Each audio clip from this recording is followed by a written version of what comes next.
What's up, everybody, and welcome back to another episode of the Good Anime Palette Podcast. This is episode number 59, the penultimate episode for GAP Podcast Season Numero 5. I am your co-host, Jason, and joining next to me is my ultimate co-host. Your hombre? If you're going to be doing Cinco and Spanish and whatnot, you should. I'm your hombre, right? Yeah. Sweet. Okay, bueno. Will over here. And I'm Jason. I'm absolutely starving, by the way, but we have to keep on with this. Keep on trucking. Yeah. So, what are we going to be talking about today? Because we've been talking about some real fun shit. We've been talking about some gloriously fluffy anime during the season. We've been talking about some cool ass fighting sequences and whatnot. Are we going to keep up, the good vibes and talk about some good fluffy shit, good exciting shit? No, Will. You see, listen, Will. You need to sit down. Are you sitting down? Yep. Are you calm? Are you cool as a cucumber? I need to break things to you. I'm playing it cool, Jason. Okay. Got it. You piece of shit. You motherfucker. No one else is going to get why you said that, and only I will, but fuck you. Okay? Inside joke there. Okay, got it.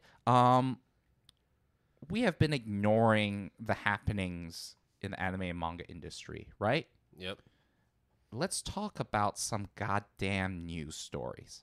Before we even talk about what you want me to talk about, we cannot ignore current recent events. I think the last two episodes we've had no news stories, right? But then again, it was also because we were talking about some real dense themes, genres, and just general anime analyses. So or just bummers, right? There were a lot of really bad news stories in the last couple of weeks. So this time around, there are stories we do want to cover. Some are still not super rosy, but at the very least, we do want to at least try and keep you guys up to date with what's been happening outside of just pure anime and manga, and more about what's happening within the industry itself, and potentially, happenings that will be happening, down the road. Happenings will be happening? Happenings that will be happening. I mean, that's generally how happenings go. They happen. Yep. Just so happens to be that way. So what are we happening to talk about? So the first bit of news that we're going to go into would be the NAFCA, or the Nippon Anime and Film Culture Association, has been founded in terms of looking for improving awareness of anime working conditions. So that's, the whole acronym NAFCA for Nippon Anime Film and Film Culture Association. So what it's looking to do is to essentially analyze and generate a general understanding of the industry's management and production sides, and looking to be able to create better working conditions for people who, contribute in terms of working within the business, working in terms of the animation. It was founded, as of recording, just over a week ago. The former A1 Pictures and Aniplex executive Masuo Ueda is going to be the chairman of the board, and other members that will be part of this association would be animator and character designer Masaru Kitao, anime director Naomichi Yamamoto, and voice actors Shunsuke Saikuya and Yuko Kaida. So they made an official founding statement in English, which was translated by Renato Rivera-Rusca on Twitter, mentioning that they had held a press conference to announce the formation of the association and released an official statement, believing that there is going to be a future in animation, but making sure that they have the groundwork done to be able to provide a good foundation for animators, creators going forward, so that everybody can be happy working in this very, very tough and tiring industry. So, on the surface, and in many ways, this is an awesome thing, because people have been kind of, including us, kind of trumpeting the whole fact that mangakas are taking hiatuses. MAPPA Studio needs to fucking take some rest and R&R, because they're gonna burn out. There's not a whole lot of representation for animators in terms of having unions for them, or even the lack of a voice for them to be heard. So having this association form and officially come out guns blazing saying there is a future in anime and manga specifically anime in this instance, because it is the association that represents this particular medium. It's only a good thing. They haven't officially started much work just yet, at least stuff that we can see. But I'm happy that this is out. It's been much needed, because now we can finally say that there can be some respite for people who have been tired and burned out from continuously animating top tier anime, and they can finally get a break. Or hopefully they'll have conditions that are conducive to them being able to take a breather. Now, if you look at some of the Twitter comments, and you will get a mix of responses. I think the top two are not very positive and receptive of the establishment of this organization, or are very cynical about it. And I think that it is entirely possible that what they are saying either will happen or not. One of them talks about very cynical China takeover. The other one is like, hey, why the head of your organization is also used to work for a studio where someone literally died from overworking. I think it's called karoshi, whereas being overworked and dying from overexhaustion and overworking. My personal take is it's entirely possible that because of this very unfortunate event that this person is involved in with this studio, realizes that this is no laughing matter. It is not a laughing matter. It's a very serious thing. So maybe I am generally, rather than a cynical perspective, I want to go at it from a positive, hopeful, genuinely good thing, unless if I see or hear any indications that is a reliable source that says otherwise, essentially, right? Yeah, we literally haven't seen anything just yet, but we want to have an air of optimism regarding this bit of news, because it's a very much needed change in the industry. We don't want to continuously talk about the fact that a studio is just pumping out 4 or 5, maybe 6 productions in a year, and they're not really giving their workers or animators enough time to catch a break. We love anime. We want to continuously watch more anime, but we also don't want blood in our hands when we know that there are also people that are literally dying behind the scenes just to be able to get this out for us. So this is much needed. It's to be seen what effect this association will have in terms of working conditions, but you can only be hopeful. Yeah, I mean, Ueda, who is kind of the chairman guy, Masuo Ueda, is also the same person where we have found news articles, if you just do Googling, or even within Anime News Network, where we get most of, if not all of our news, has voiced their concerns about the trouble of unionizing in Japan. So if I just go off of that news story alone, not only because we know the content of that original back then news story, the dude wants to do good, or at least appears to do good, so why not look at it with a fresh, positive perspective until indicated otherwise? End of story. You're not going to advocate for the health of your creators, who will then help the industry? Duh. You gotta. That's it. Yeah. On to the next bit of news. It's more for Will, this one. Yeah. So not too long ago, I think I talked about a anime series that I absolutely love, which is Banana Fish, which was done by Hiroko Utsumi, who was the director. This was the studio behind it was MAPPA. At the MAPPA Stage 2023 event just this past Sunday, they have unveiled that they're going to be releasing a new anime series called Bucchigiri, not to be mistaken for Bucchigiri, that came out in summer 2022. Yeah, that's the samurai Bakumatsu boys. Shine on Bakumatsu boys. Yeah, which was kind of... It was entertaining for 2 minutes, and then afterwards, wow, there's actually no plot. It's kind of dumb, but I at least, In fact, it's like Hell's Paradise and Seven Samurais, but done in a midway. Yeah, if you want to watch a good series, just watch Hell's Paradise. Not to throw shit on Bucchigiri, I just didn't enjoy it. But more on Bucchigiri, there is now an official promotional video and teaser visual that was released by MAPPA. So MAPPA and Utsumi, as I mentioned, previously worked on Banana Fish together. Utsumi himself has also directed anime like Free, Iwatobi Swim Club, The Eternal Summer. I think that was a movie, or is that like a sequel? It's a movie. Yeah, and also both seasons of the original anime Skate the Infinity.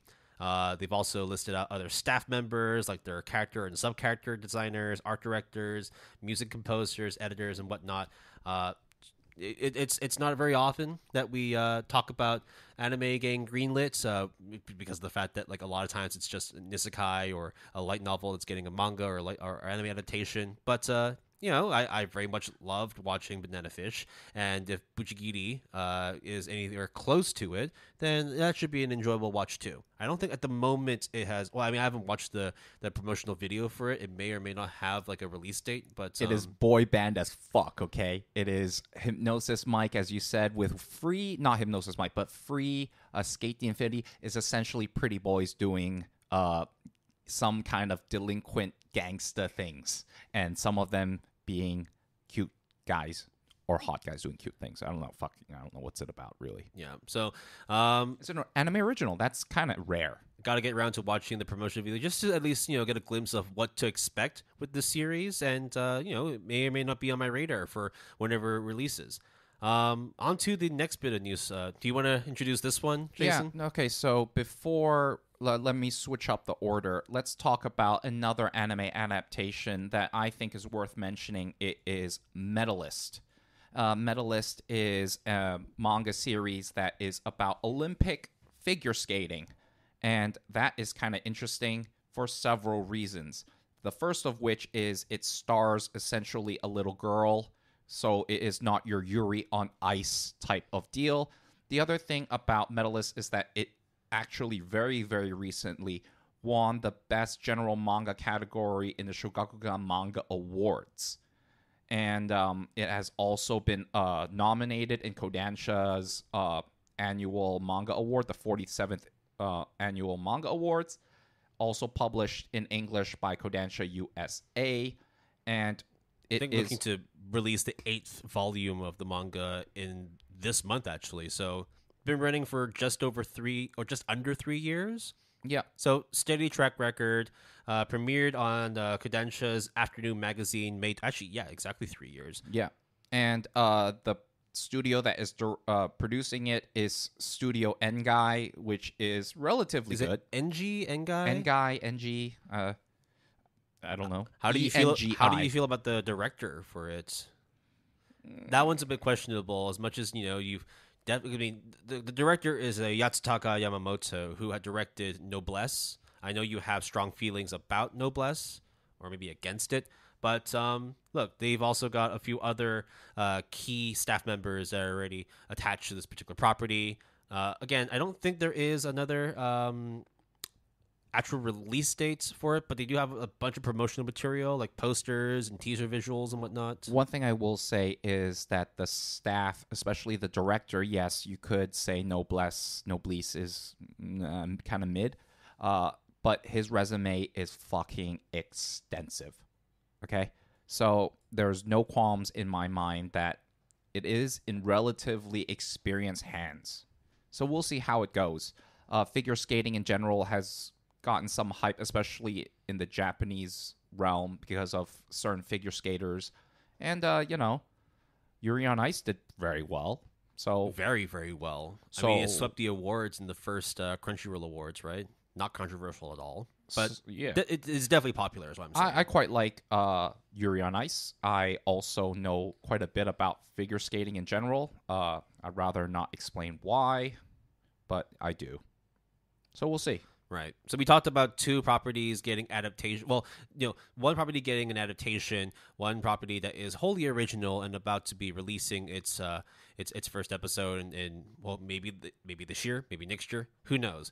Maybe let's talk about a anime/manga series that isn't doing very well, and unfortunately has some pretty adverse effects for the creator. We're talking about Somari and the Guardian of the Forests. The mangaka Gureishi had basically been tweeting about how things aren't going so well in their personal life. The manga itself, Somari and the Guardian of the Forests, had ended back in 2020, and there had been, I think there was a one cur adaptation that came out 2 years ago, a year or two ago. It's definitely not like super recent, but it did come out like, at least we I think we've talked about it during the time of the GDP. Yeah, winter 2020. I watched it.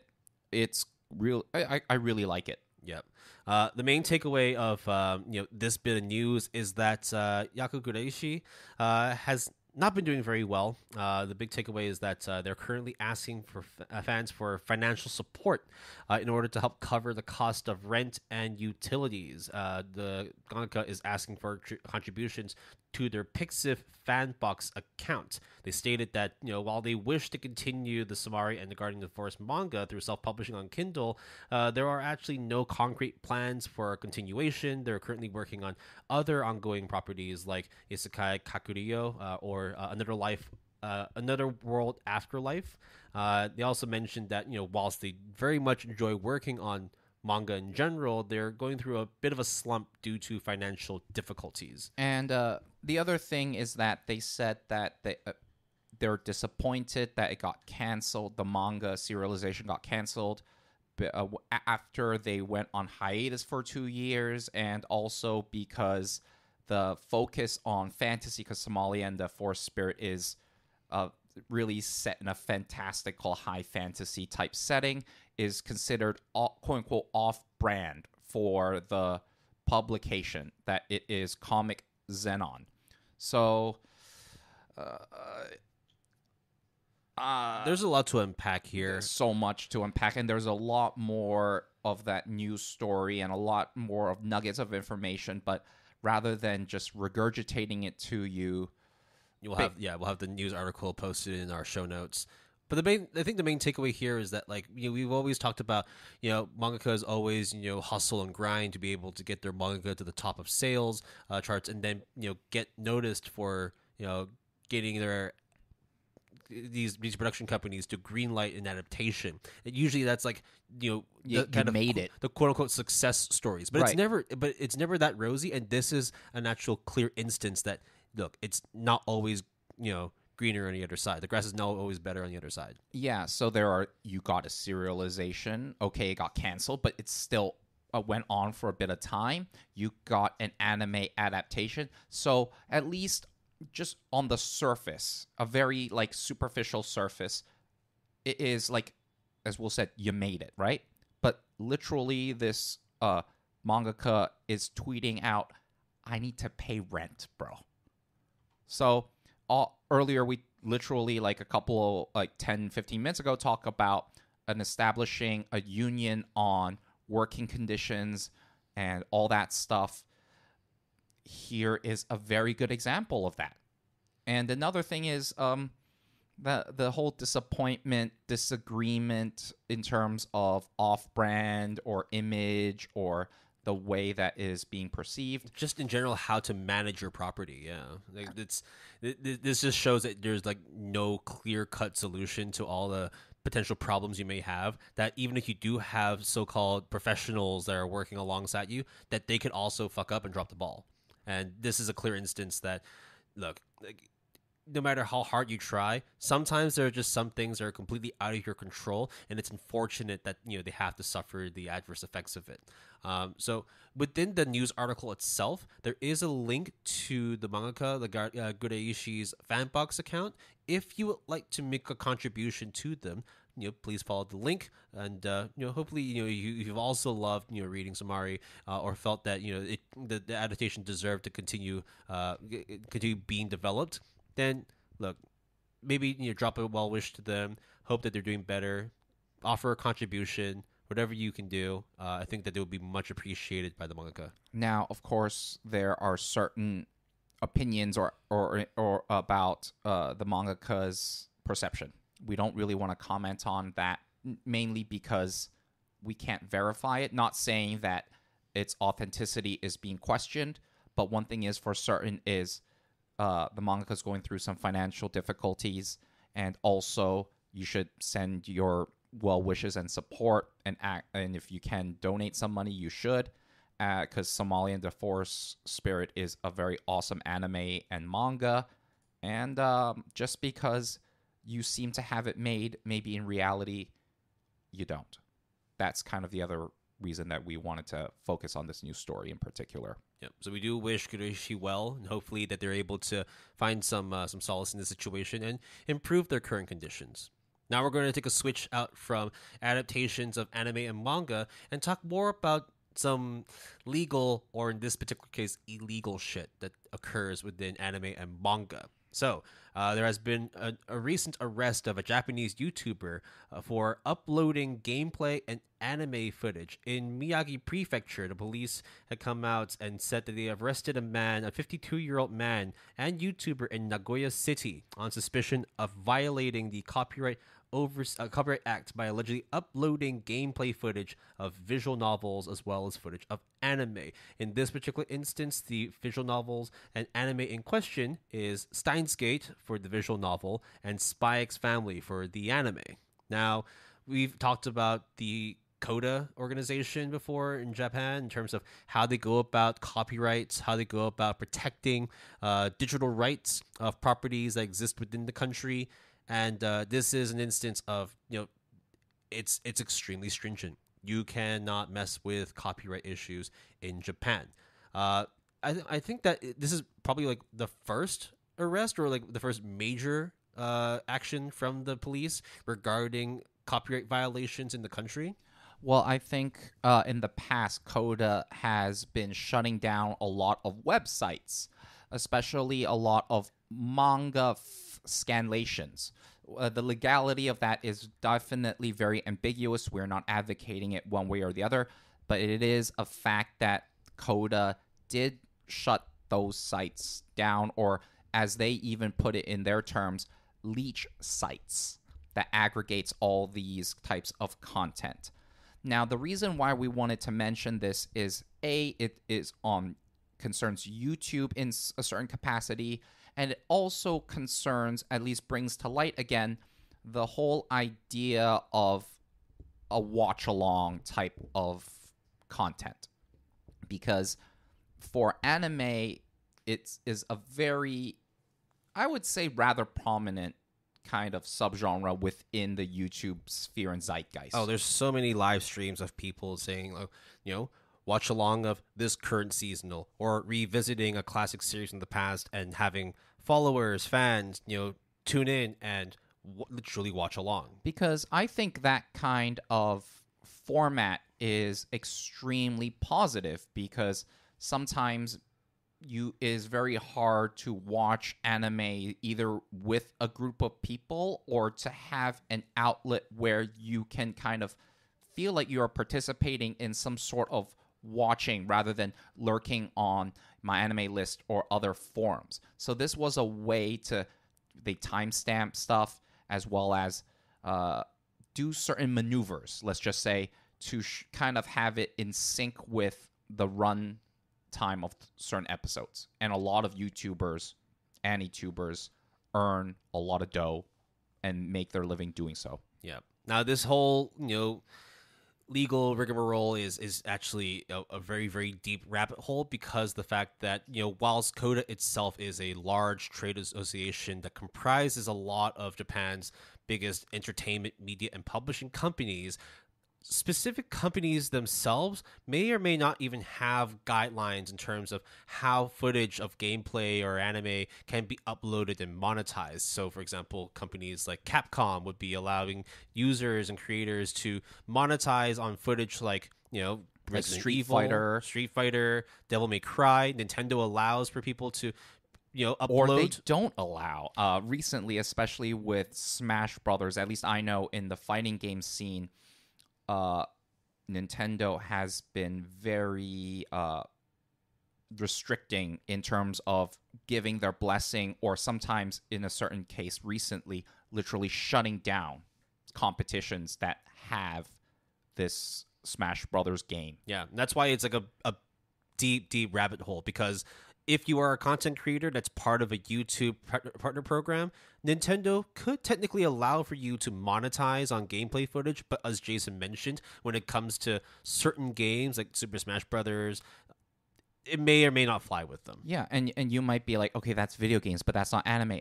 Twitch, I think, like a while back, got into some kind of heavy fire because a lot of streamers that were doing watch-alongs of, I think Naruto was one that was infamous, and they got shut down or banned, or they had to take their stream down because they got copyright stricken or got essentially punished for having these kinds of watch-alongs. So what do a lot of people do?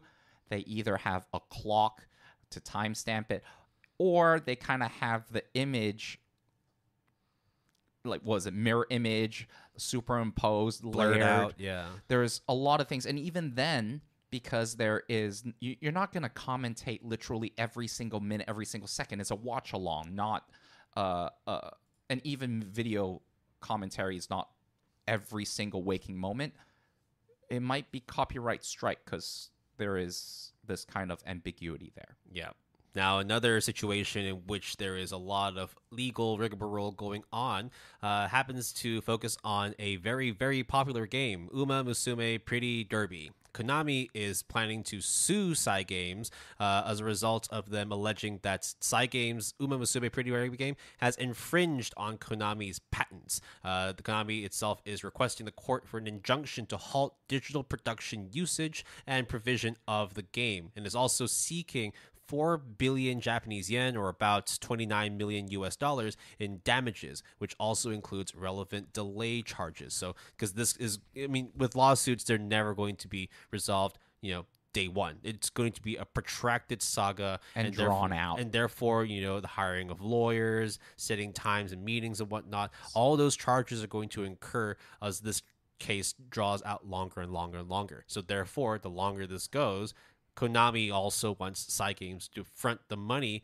in order to, absolve them of any charges that any costs that they incur, or settle out of court, or because legal fees get very expensive over a period of time. Now, why is this news story relevant? For several reasons. First of all, recently, the Musume app has announced that it has earned $2 billion US dollars. I repeat, $2 billion US dollars. So, and that's not just the crazy thing either. 95% of those earnings come from Japan alone. So it's a very, very big money earner. Very, very big deal. So Konami trying to get a piece of that pie, or saying that it infringes on their patent. I mean, it is very easy for us to say, well, you're just trying to cause trouble, or you're being a patent troll. Will and I do not have the knowledge, the legal know-how, or even the patent being questioned where it's being infringed upon. But damn, bro, this is my real suggestion, okay? They sit in a room, you get a representative from each company, and they pull, okay? Once they pull, just luck. It's like roll a D20 die. Figure it out, but do it with gacha elements. Yeah, well, I think this is going to be a very, very long lawsuit. I mean, the fact that, we're talking about billions of dollars involved with this particular property, this is not going to be done overnight. So you probably will not see any resolution to this, or you might not even see them settling on this. And this probably won't be the only time that you'll hear about this lawsuit, because Musume recently has had a movie. It's a very big anime property too. So, I mean, when you make $2 billion, you're not going to stop, right? Exactly. So, infringes, it's kind of like it sets precedent, right? So, if they can get guilty or for patent infringement, then others will probably bandwagon on, or it becomes a slippery slope for Cygames. Yep. For our next article, do you want to talk about this month's Baka, the Baka of the month for today's episode, or should we go about the other ones first and then talk about the Baka of the month? Oh, I didn't even know what news story you're going to talk about, other than Baka of the month, and I know exactly what news story you want to talk about. I'll leave it up to you. Let's go for. Should I place the order, by the way, for food? Yeah, put it in. A little bit of sad but necessary news that we need to talk about. This is a news story that concerns the very, very popular anime series Oshi no Ko. But not necessarily in terms of the success and popularity it's gained, but some of the controversy that has come from its most recent episode 6. So, Will, to be very clear, this is not the Baka of the month, isn't it? No. Okay. We're leaving the Baka of the month for the very end. Just in case. Just be very, very clear. Very clear, because this is actually some very serious news. Yeah, no laughing matter. That's why I want to make that clear. So there is a connection between Oshi no Ko and a very popular Japanese reality TV show known as Terrace House. Now, Terrace House, as popular as it is, has not been able to sort of shun its controversial image because the fact that back in May 2020, one of the participants, one of the actresses in it, professional wrestler Hana Kimura, had been subject to a lot of bullying and hazing, both in terms of real life but also on social media, to the point that she had unfortunately taken her own life at the age of 22. Now, relating this back to Oshi no Ko, the 6th episode focuses on an incident where a character from a reality TV show. It might be spoilers, but yeah, it is based on real life, so we have to spoil it. Spoiler tag, but look, this is more than just about anime now. So unfortunately, we will have to talk about it. So there is a character that kind of goes through a similar type of, hazing, a lot of cyberbullying. Yeah, and unfortunately has driven themselves into attempting suicide, and therefore it wasn't hard for certain people to draw similarities between this particular episode and what happened in real life. No less than the mother of Hana Kimura, Kyoko Kimura. So in an interview with Shukan Josei Prime magazine, Kimura showed her outrage at the anime for capitalizing on specifics of her daughter's death.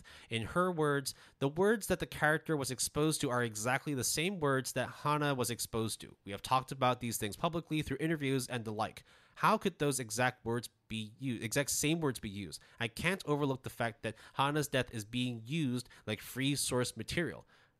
Kimura also mentioned that a friend of hers watched the episode without knowing its subject matter beforehand, triggering a lot of traumatic memories and issues for them.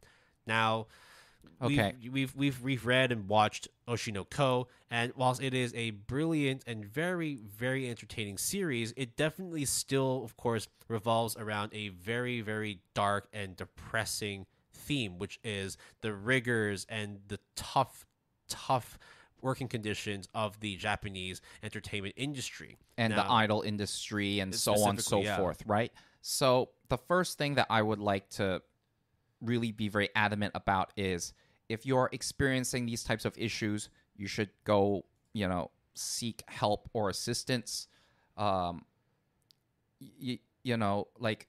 Just look out for each other. That's the first thing that I want to say. Yep. Because I am probably going to have an extremely hot take such that I might be the Baka of the month in this case. Now, first of all, Will, I'm sure you and a lot of people will agree cyberbullying is something that we do not condone at all. Even if you poke fun, that is different than cyberbullying where you literally haze, death threats, doxing, all of that stuff. Will and I do not advocate whatsoever. And we absolutely do not condone. So absolutely, please do not do any of that ever, period. Now, that being said, and again, my heart and feelings go out to the mother and the unfortunate woman who passed away. I also want to say that first. So, cyberbullying in general, if we look at it in very broad strokes, a lot of, let's say, the vitriol is very is not that hard to say certain things in almost the exact same and similar fashion, such that it is extremely likely and possible that people get triggered through that. But to then say that this is therefore essentially mimicking this situation is, I think, a bit unfair. That's my honest take, especially because I read the manga. and watched the anime, I know what was about to happen. It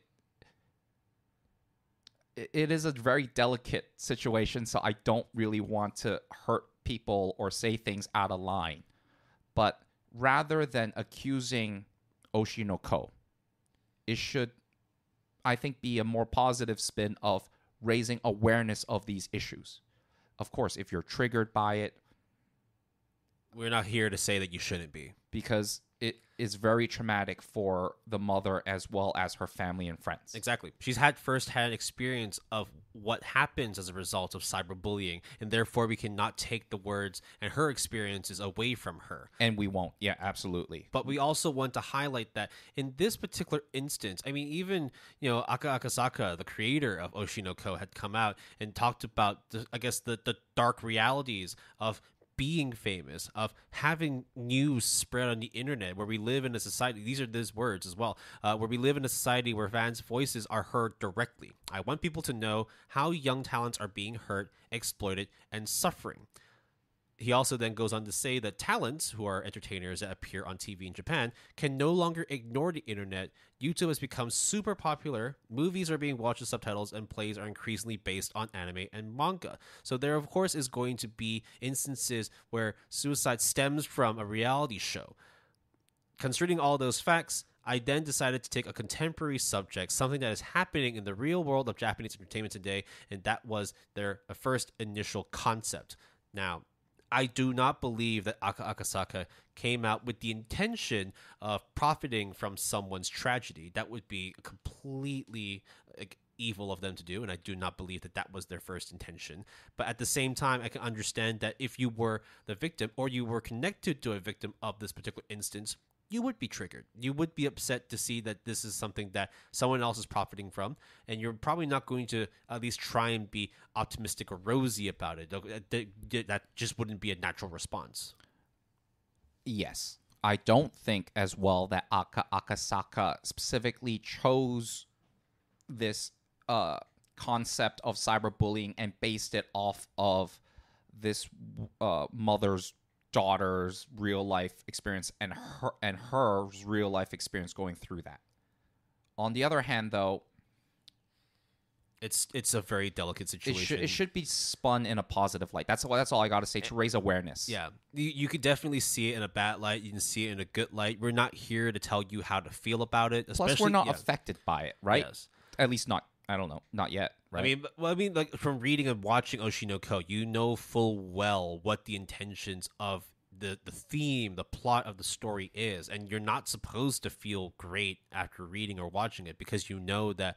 I mean, you have to be very, very ignorant or oblivious to the rigors and the harshness that comes with working in this particular industry to think that everything is going to be rosy and good as long as you make it to the top. That's not how it is. Or not knowing doxing being a thing for streamers or other content creators, right? Yeah, so you're putting your life, your personal life, out for the world to enjoy as entertainment, and therefore you are more likely to be susceptible to social pressures, and in this case, a fuck ton of cyberbullying, because there are going to be some haters, and some of them are worse than others. So all I will say is I wish that the narrative could be spun in such a way that it raises awareness of this issue, rather than, I guess, in someone a way, just trying to make money off of a tragedy.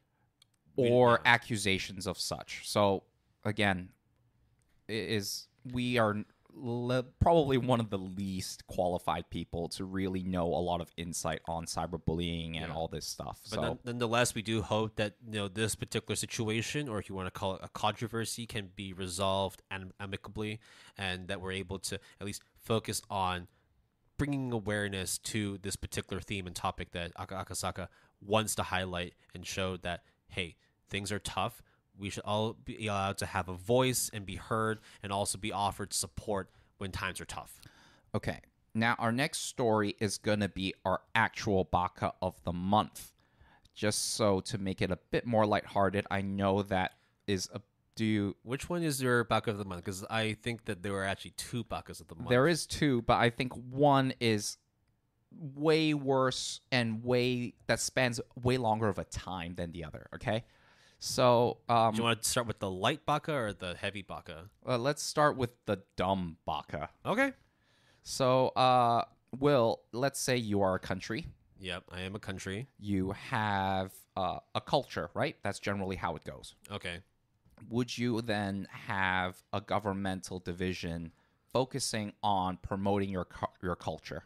I would love for an agency or an association that can highlight and showcase the brilliant aspects of my culture. Absolutely. I would think that, if I wasn't able to have proper representation of my culture, that would be a disservice to me wanting to showcase what's great about my country, what's great about the services and the products that I want to showcase to the world. Okay, so let's take now this fictitious country of...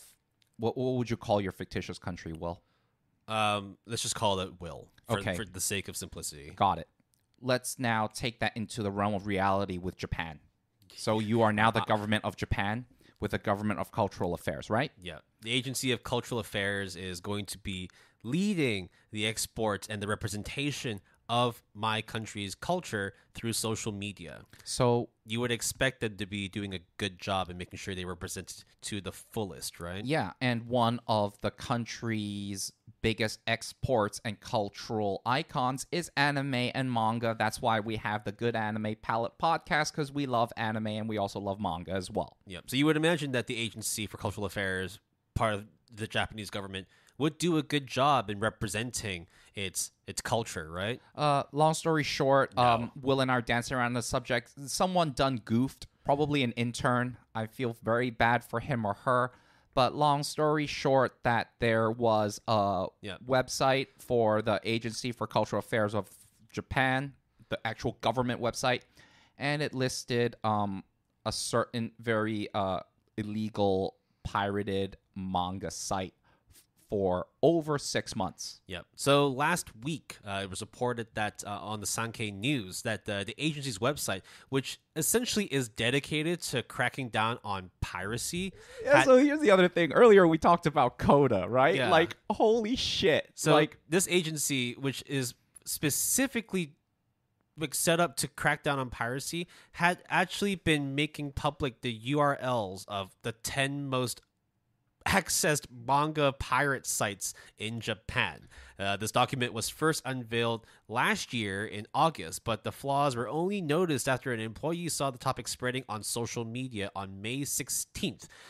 Subsequently, the Agency of Cultural Affairs would take down that list, and they would then comment, "We will absolutely implement a checking system to ensure that a similar problem does not arise in the future." End quote.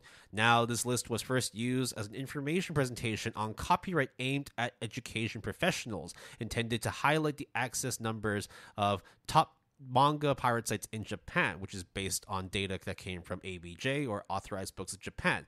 Of course, they most crucially blacked out the URLs and names of the websites, but it's possible for any user to reveal the URLs by putting their mouse over them. You know how, like, whenever you go on the mal boards and they have, like, the spoiler tags? I just can't comprehend. Okay, so first of all, finish the news story. This actually was my baka of the month. This is my baka of the month as well. Yeah, but there's another one that we also want to highlight, but too. this is, like, the real crazy stupid. Because especially it's not just a specific person. It's not just, someone making a simple mistake. No, it's not a 52-year-old guy making commentary on YouTube. This is an agency dedicated to stopping piracy, instead actually showing a list of the most pirated, most accessed pirate sites for manga in Japan. The job that you became the very thing that you're fighting against. You know the phrase, Will, you better check yourself before you wreck yourself? Well, they didn't even check themselves. They just straight up wrecked themselves. Oh, no, but they will have a check now. That's what they say. They have to. So my take on this, other than to, like, throw shade at them, is something that, first of all, like, if it's for the purposes of analytics and, internal reporting, I think that's totally fair. And that's one of the things that, as an organization that's trying to, promote and advocate for digital rights, that's something that you probably should have available and access. But then to have it be like a spoiler tag hidden rather than actually, like, redacted, grayed out is such a blunder. It's just major oversight on their part. Yeah, okay, then you'll be like, well, it's like the top 10 most sites, Jason. So it's like a ranker or CBR list, like big whoop-de-doo.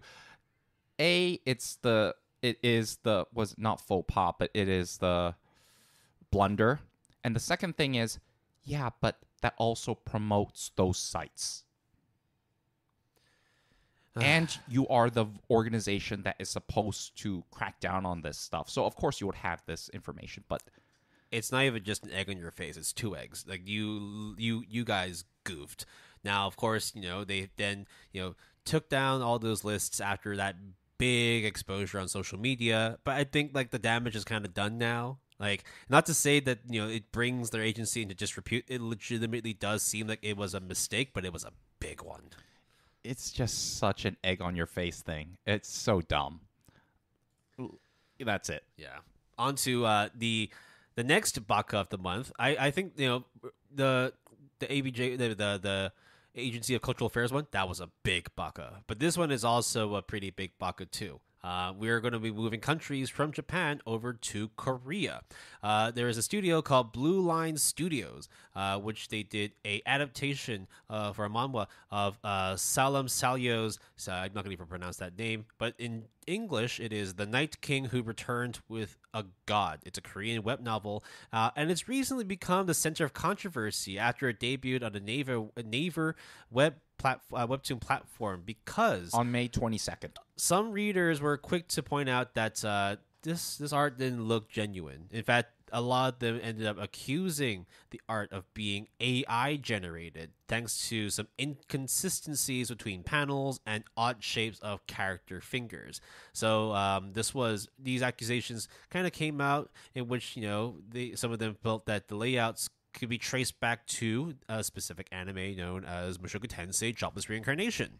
There were also some people that were pointing out that a character within this manhwa adaptation kind of looks a lot like Groot from Marvel's Guardians of the Galaxy.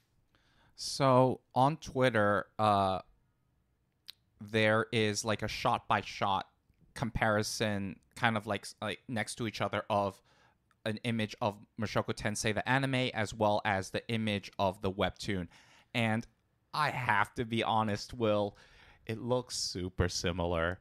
It looks very similar. It looks sus. Yeah. So there is the one of the mom of the Jobless Reincarnation MC, as well as the Jobless Reincarnation MC as a kid, as a baby. And it looks sus, dude. Like, it looks all like, listen, like, if you were to show those two images, I'll be like, oh, that's just like the adaptation of Jobless Reincarnation, but as a webtoon, right? Yeah. And you'd be like, oh no, it's actually it's a completely different it's a webtoon, not even affiliated with Jobless Reincarnation. I'll be like, doesn't look good. It doesn't look good. Yeah. So in response to the criticism, the studio had basically come out and explained that, nope, these images are not AI generated, though they did use some AI to apply finishing touches to the art. The studio then re-uploaded the first 6 chapters with alterations, and they promised that subsequent chapters will not have AI assistance. However, regardless of any sort of plagiarism claims, it still wasn't very well received. The first chapter itself got a review score from users as low as 1.91, which is the lowest scored chapter across all webtoons on the Naver Webtoon platform. Wait, is it out of 10 or out of 5? I don't actually know. But if it's out of 10, that is bad. If it's out of 5, it's still it's bad. on Naver, right? Yeah, you might want to check to see how their scoring system works. Also, in regards to the plagiarism claims that came from users and readers, the studio also acknowledged that the character actually does look similar to Groot from the Marvel Cinematic Universe, and therefore then deleted the frames where the character appeared. So they acknowledged that they done goofed, and they are essentially redacted to that character, just completely deleted their existence within this manhwa.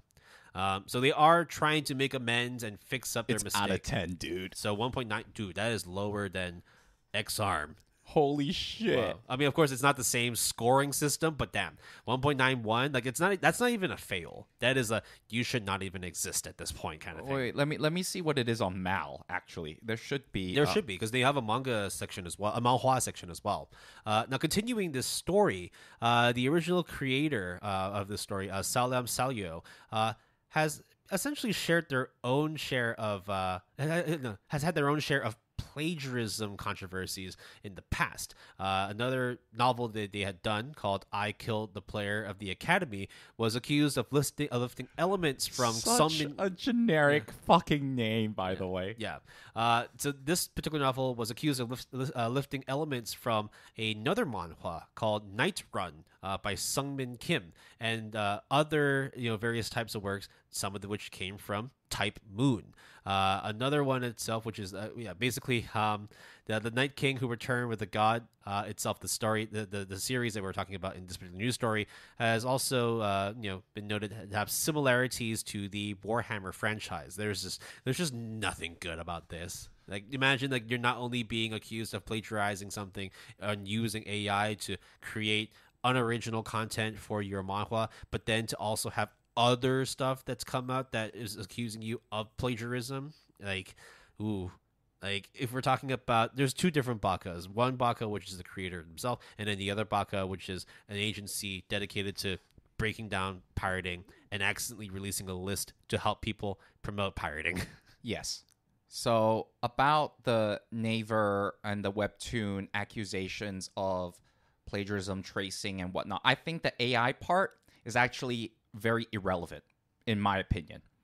I think when you have been accused of plagiarism of any sort in the past, it definitely means you need to be more vigilant. I am not saying that you can't base your work or get inspired from other places, even if you quote-unquote lift a lot of the style and inspiration. I think one of the things that has come to mind a lot, that at least was what was that Angelina Jolie movie about and James McAvoy about Wanted, yeah. So I actually read the Mark Millar's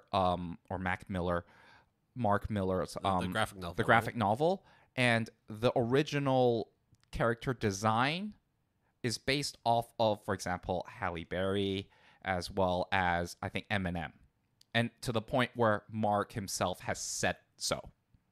But A, you admit that, and B, you change it in such a way that it is not exactly identical. It is not tracing from, an Eminem comic. It is just drawing inspirations from, and it's totally okay to do so. Same thing with story premise and plot points, as long as it is not actually plagiarizing. But bro, you gotta be more vigilant if you do that. You gotta be more careful. Now, we do have to, of course, state that so far these are purely accusations. These are not set in stone. This person has absolutely plagiarized anything. We're not, saying that. But I feel that that's already enough damage done. The fact that it's already so lowly rated. He got canceled. It's tough to come back from that. Yeah. I would hope that there is some form of redemption story for the creator. But that, hopefully it's lesson learned.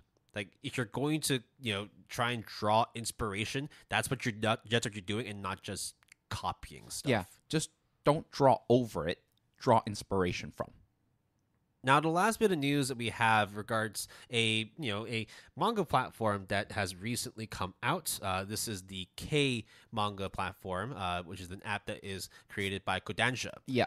So, Will, this thing is something that I kind of put on last minute. I do not know if we want to turn this into a BP, so I kind of just tacked it on as a docket. Yeah, but we will put the news article itself in the show notes. We might not divulge too much into it, but essentially it is a lot of sort of questions and queries that Anime News Network readers and also just general fans have asked in terms of what this K manga platform is and how they go about using a different kind of monetary system for readers to essentially access manga. So it's going to be different from the Shonen Jump app, which uses a subscription model. This one seems to have a very different system in place. So very simply, there is several different ways to monetize digital manga in this particular case. You either buy a la carte, like Bookwalker, or you buy it through Kindle, like you pay wholesale, but in a digital output. Or you do a subscription service just like Netflix, Crunchyroll, all of this, and you have, or like Azuki, for example, which I use, and you have a swath catalog of, Simulpub or past volumes to access. And then, of course, there's also like the Webtoon platform where you will have certain chapters, or how they use it, certain episodes that are free to read. But then if you want to read more, that there is like a coin system where or backlogs. Yeah, where you basically buy a certain amount of coins, or you get certain amount of coins for free per day. So you can read a little bit here, read a little bit there, and then wait for the next day for those to refresh. Or, if you actually do want to, invest into reading this thing in complete fruition, then you can buy the necessary amount of coins to read it all in one go. So, Will, why is all of this monetization and stuff have to do with the platform of Kodansha's manga app? Yeah. So I'm not going to go into like the statement, behind K-Manga's system in terms of, how they're going to be putting together the system itself, who it helps, who it facilitates and whatnot, because that's a lot to break down. I think a full BP would be necessary for it. But we want to sort of focus on it because with any kind of platform you use, there is always going to be pros and also going to be cons. It's not always going to be like a one-size-fits-all solution. There's always going to be something that is kind of seen like as a downside to certain things. And in addition to that, I think a lot of Western audiences, especially because the K-Manga app is currently only available in US and I guess certain other territories, but I anticipate that it will be more freely available internationally as the as it goes on, because I think they're just testing it out for a certain population. It is different than your typical subscription service that all of us are kind of accustomed to. Yeah. So to my understanding, with the K-Manga system of coins and tickets, it essentially allows for you to have, I guess, more access to sampling different mangas, and then once you find something that piques your interest, you can then go ahead and buy a fully collected volume, which is still very much the way that manga artists get their income. Now, in the context of it being in Japan, that's incredibly easy because one, manga is a lot easier to find, and two, in most cases, manga is very cheap in comparison to buying manga in the US or anywhere else outside of Japan. Maybe it's also it's quite cheap in China, but again, this is a service that predominantly is looking to work in the US. So one thing that they also stated in this article is sort of like focusing on the potential downside of using a subscription service as opposed to using like a coin and ticket service, and that is revenue sharing. Now, of course, your example, the example they have here is Spotify and how they face criticism in terms of, despite having millions of streams for a particular song, that those dividends, the money that gets paid out, the royalty rate doesn't actually amount to how many streams. It's like 0.03 or 0.003 like cents per stream. So to get like 1 million streams, you may only be banking a few $1,000s. And also, this does not include the cut that goes through the record company and all that stuff. So it does funnel down, at least in terms of the example of Spotify. Now, the thing that this topic is, again, is like a BPAD level of exploration, but it is very much akin to in the video game space in terms of digital rights, as well as free-to-play models of currency and whatnot that has been in quote-unquote the zeitgeist and the topic of discussion lately. It just seems like that Kodansha is now adopting similar practices.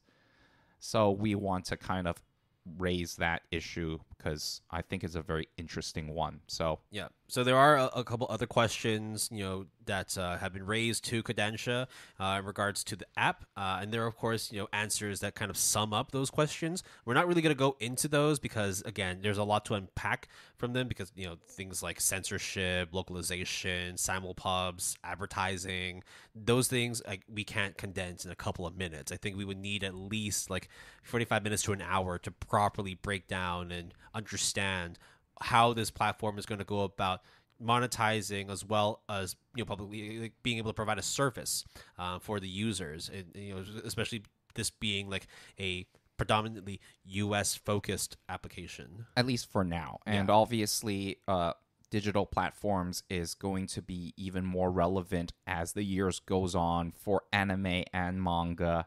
You mean Azuki and Jump Plus, Manga Plus did not exist several years ago, half a decade ago. So it's still a very new frontier. There's is. Still a lot of kinks that need to be worked out. Not everything is absolutely perfect, but hey, at least there is accessibility to stuff, and I'm happy to have it now. And the other, sorry, Will.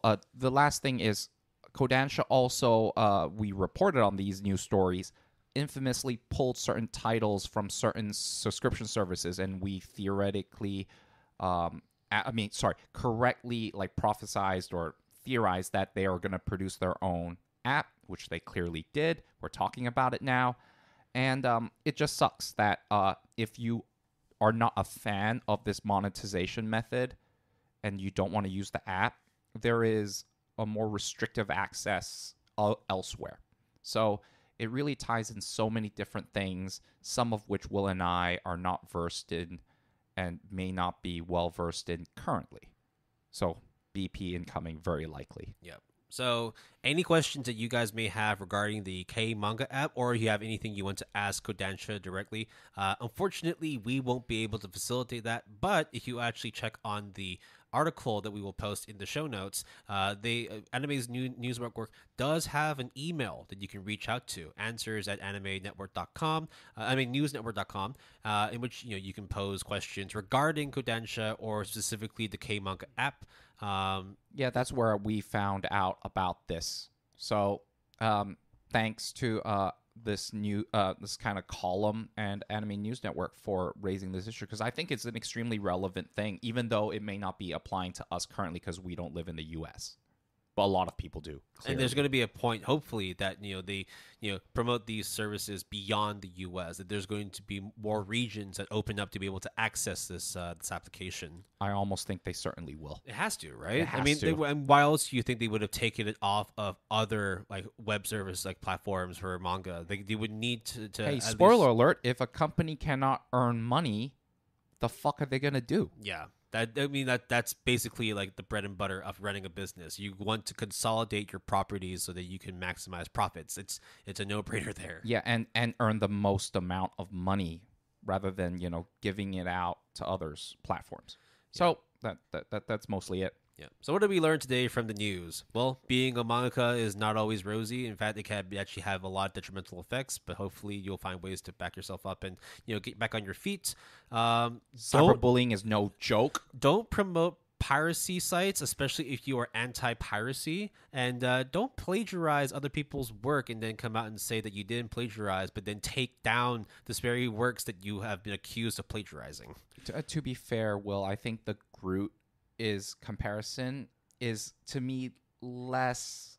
I mean, it does look like Groot, but it to me is okay, you look like wood folk or whatever it's called. Yeah, but the Treekin or whatever, I don't know.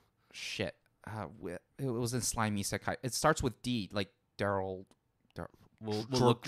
Dryads. Yeah, they're like tree people, but tree spirits. I don't fucking know. Sorry, I haven't read that manhwa, so I wouldn't know. I mean, Slime Isekai as well. I haven't watched it in a long time either. Yeah. So, Will, our food is going to arrive soon. It's kind of showing up late. This kind of sucks. Well, we're going to put a break on this. We're going to go get into our lunch break, and then afterwards we will be talking about our main discussion topic, which I don't really want to divulge into right now because it is some real serious shit. So I guess you'll have to, get yourself ready for the second half. So we'll catch you in a couple of seconds. Brace yourselves, peeps.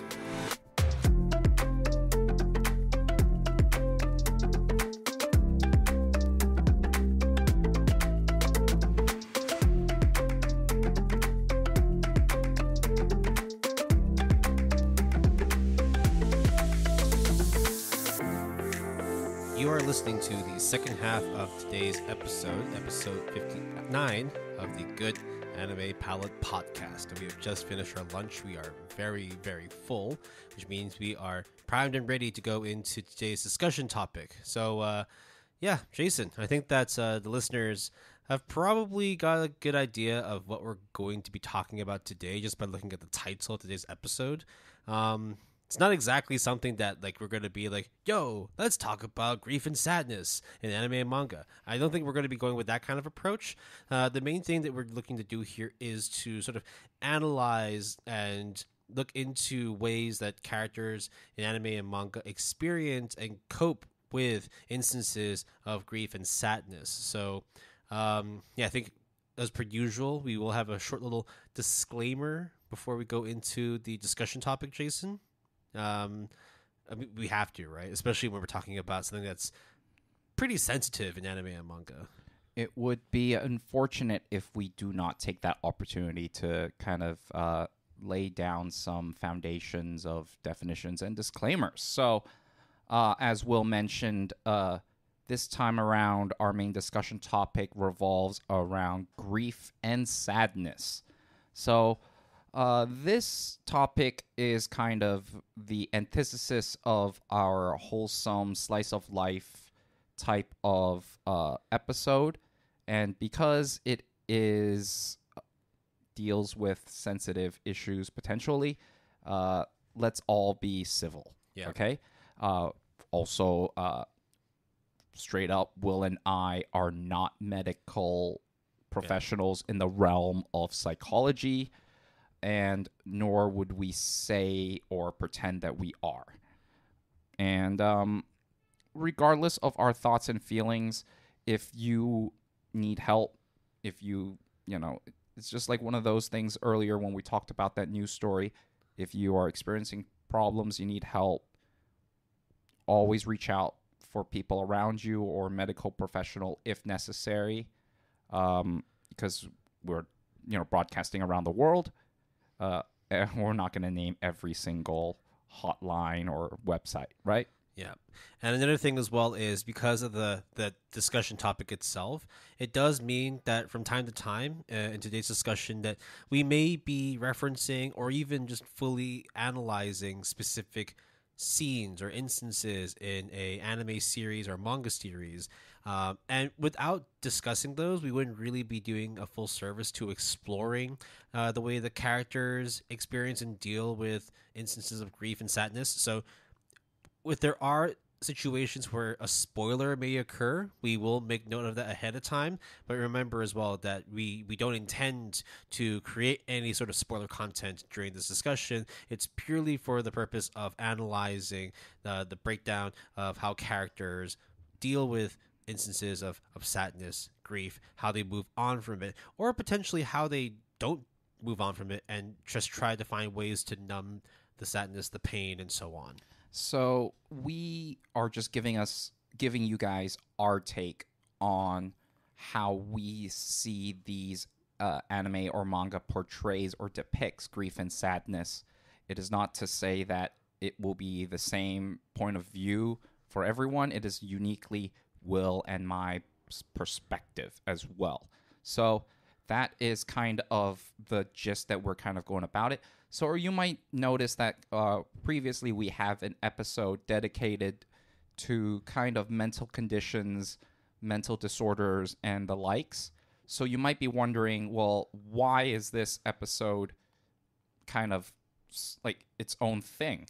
And the reason is because, as Will mentioned just now, we wanted to focus less on the labeling, the stigma of the mental conditions or disorders or symptoms themselves, and focus a lot on the journey, the process in which people overcome or do not overcome grief or sadness. Yeah. From a character building perspective, a plot analysis perspective, we want to explore the usage of grief and sadness as a sort of plot point or a theme in these particular series, and hopefully we'd be able to sort of, I guess, dissect why such kind of emotions exist in this medium. Because let's be real, when we talk about wanting to watch anime, read manga, or even play games or watch movies and whatnot, you tend to look towards things that are a bit more on the positive side, right? If we look at genre tags itself, you'll have action, suspense, mystery. You'll have like fantasy, comedy, but it's rare to ever see a genre tag that is like sad, depressing. You might even get wholesomeness. I think that is a very sought after realm. Iyashike is focuses on a subgenre of slice of life that is about healing and rejuvenation. In general, people don't necessarily actively seek depressive or more melancholy shows, that have that either that tone or characters. Does not mean that it is not warranted or not, appreciated either. Yeah, and running off of that too, it's very unlikely that you have a series that would define itself as purely melancholic or purely sad and depressing and whatnot. It's more so that when it's focusing on specific crescendo points in the plot, where it is like the overriding emotion, the overriding feeling, that would be then like the instance to define it as a very sad moment, a very depressing moment, or a period of grievance that the characters themselves are experiencing and dealing with.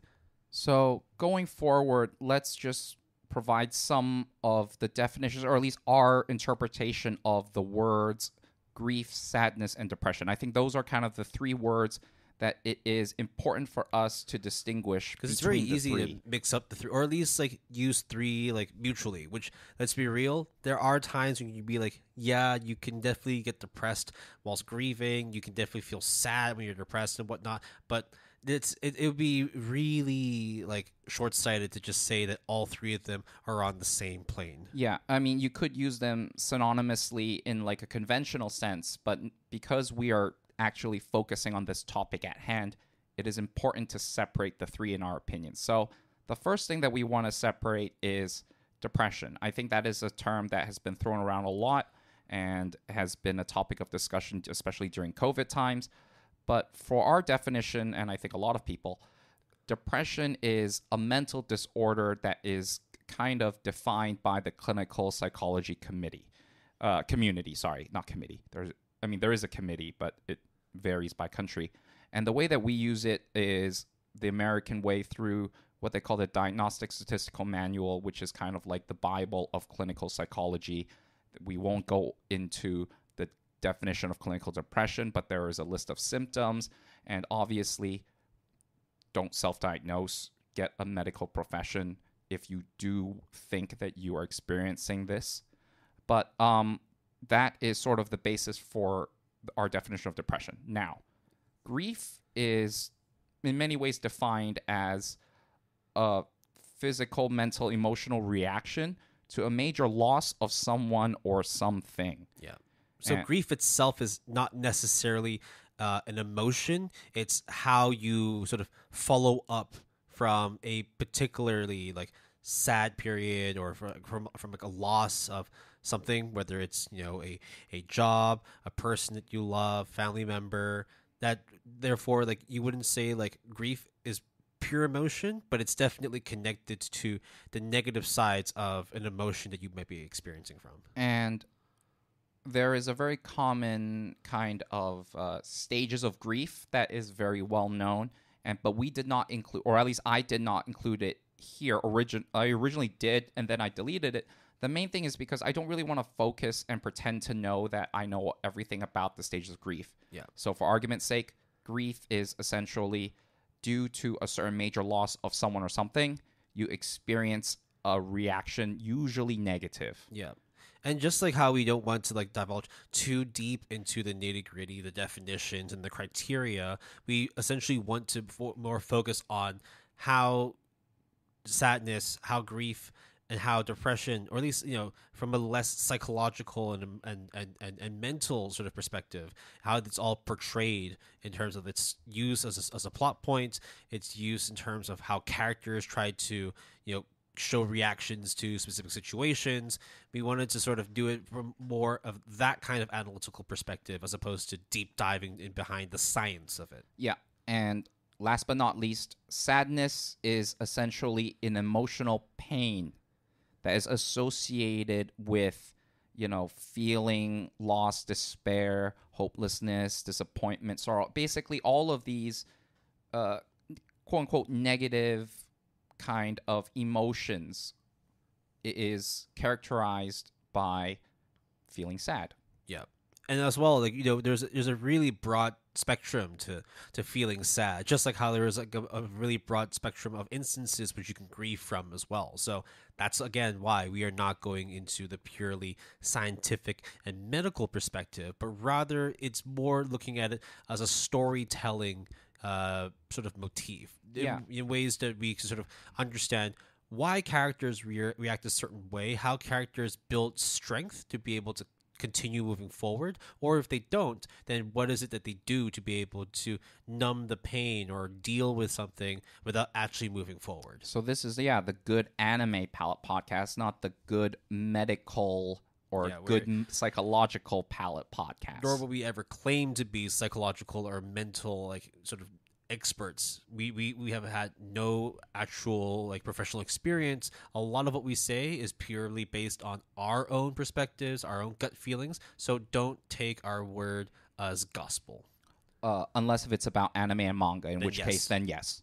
So now that we've gotten all that stuff out of the way, let's talk about grief and sadness in anime and manga. Yeah, I think the thing we mentioned earlier as well, like, people don't necessarily seek watching melancholic, sad, and grievance types of anime and manga, right? Like it's more often that we watch a series that has those kinds of crescendo moments of pure emotion, and usually of like the negative side. I mean, I've watched a lot of series that have either brought me to the brink of tears or have actually made me like bawl out crying, right? Yeah. But it's not like, hey, here's the top 10 anime you should totally watch if you want to cry. Yeah, here's a ranker. I mean, I'm sure there are a lot of those top 10 lists that the tear jerkers, the ones that pull at your heartstrings and make you like cry like a baby. Like, but I think like saying that they're tear jerkers is different than saying that, oh, these are just like sad shit. Because to me, it's very different.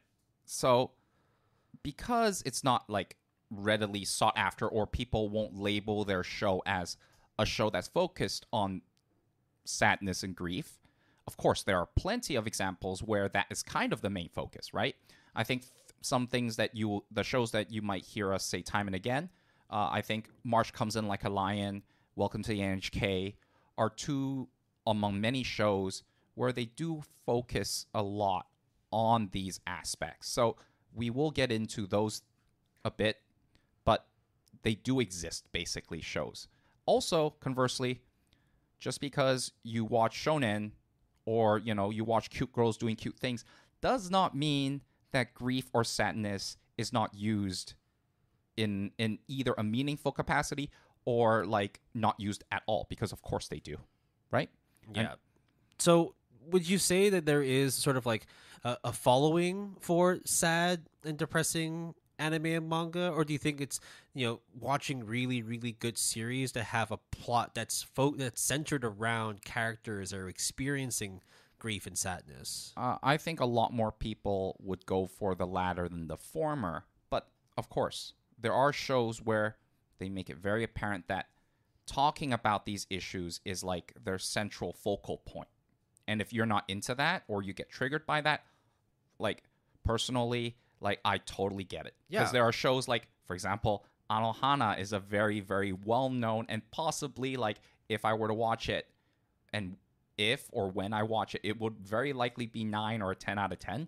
I'm just super scared because I just don't want to really go through that. And I think that's okay. Yeah, it's basically like, I don't think, like we mentioned, we don't actively want to seek anime and manga series that would make us feel hurt, that would make us grief and like feel sadness. But at the same time, some of the most memorable series that I've ever watched or read have some of the sort of instances that are always going to be sentimental to me. The parts where a character experiences hardship, difficulty, loss, and you can't help but feel so sort of inspired by how these characters go through that bullshit, but then manage to get back up on their feet and move on. At the same time, it's also very memorable when you're watching a series or reading a series and you see a character going through the motions of dealing with depression, dealing with grief and loss and sadness, but potentially not moving forward. And it's not like we're kind of going into like a character study, but there are like some of the most acclaimed series that we've talked about and will be talking about in future episodes probably have some of the most depressing and sad like sequences in anime known to mankind, or outcomes for the characters, in there, right? That where they have to go through that stuff.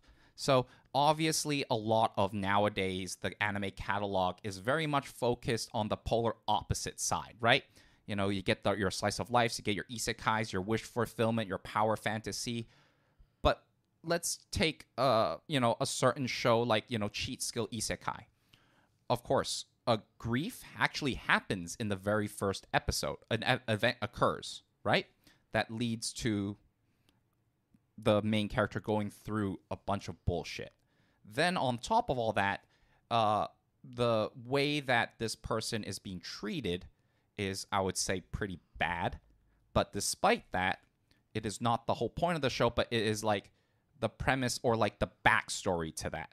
So just because, again, it is not the focal point does not mean that there are some inklings of it. Just like in shonen, there's tons of instances of where a lot of characters get killed off. A lot of characters get betrayed. A lot of bad shit happens to these shonen characters. And sure, it is not like very analytical. It's not quote unquote deep, right? It might even be brushed aside in a certain way. But that does not mean that it is used in a very disingenuous light. Yeah, we don't want to say that there are going to be some series that essentially use grief and sadness as like a cheap plot point. That's some do though. Some do, which of course we're not going to be focusing on those because it's a very easy way to try and gain attention for a character or leave a memorable moment in a series. But there are a lot of times when you do see like the loss of a character and that becomes memorable because then it sort of like highlights their importance. It's always those things. It's like it's a classic quote, right? You don't know what you have until it's gone. And that's what happens whenever you do experience the loss of a character or the debilitating like happiness of a character over the course of a series. And then you more often than not will start learning to appreciate when things were good. Right, because nobody ever really or more ideal, right? Yeah, because nobody ever wants to be stuck in that hole and just continuously surround themselves with negativity, with depression, with sadness.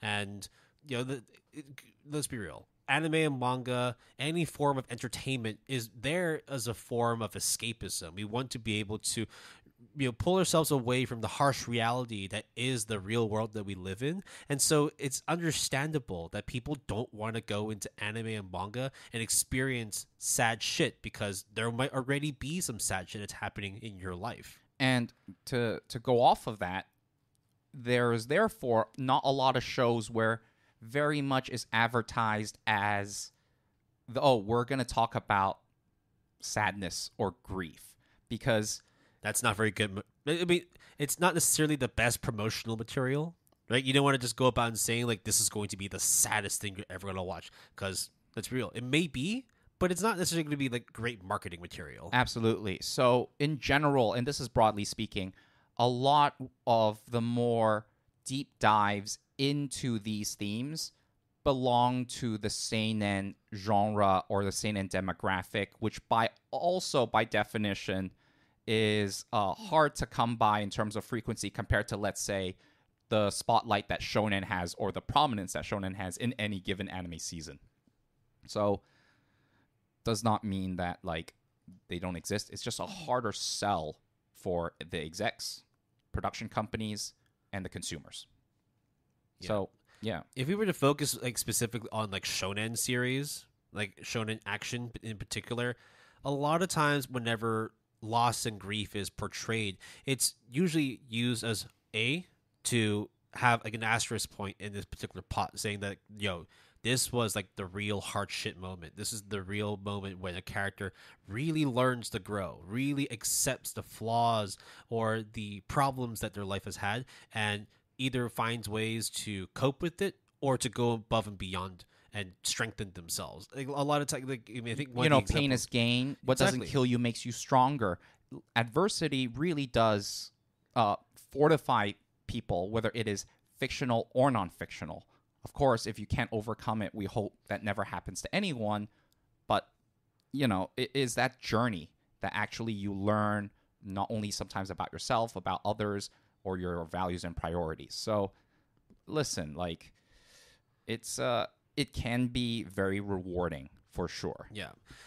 This is always going to be a very difficult sort of topic to discuss, because in any like sense of the word, like, sadness is not something that we want to really promote, regardless of whether it is just used as a plot line, whether it is used for character development, because we always want to try and remain positive or optimistic when going about talking about anime and manga. Or especially during these trying times, right? Or any time where it is challenging for whether it is a group of people or everyone, In particular, what's happened with the world in the last 3 years, right? With COVID, people going under heavy quarantine, not being able to see family, having debilitating like emotional and mental conditions and environments. It's not always going to be like easy to be able to just see some real like sad and depressing anime and feel like, you know what, I got to see like true character development, and that's going to make me feel better, make me feel stronger. That's not always going to be the case, because there are going to be times when you see some real bad shit happen in an anime and it sticks with you. Yeah.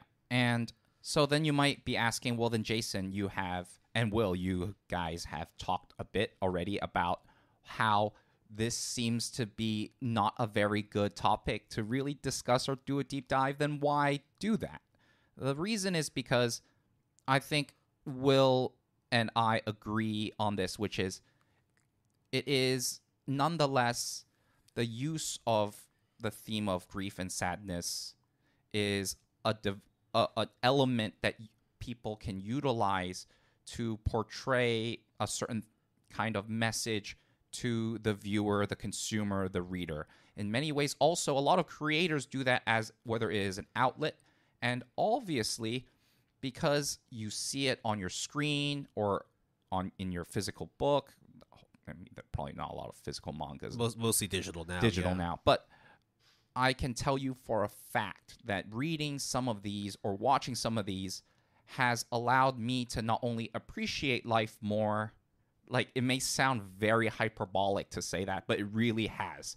As well as just made me relate to it, because sometimes I have these thoughts in my head or these feelings that I can't really put or describe well, and it's bothering me.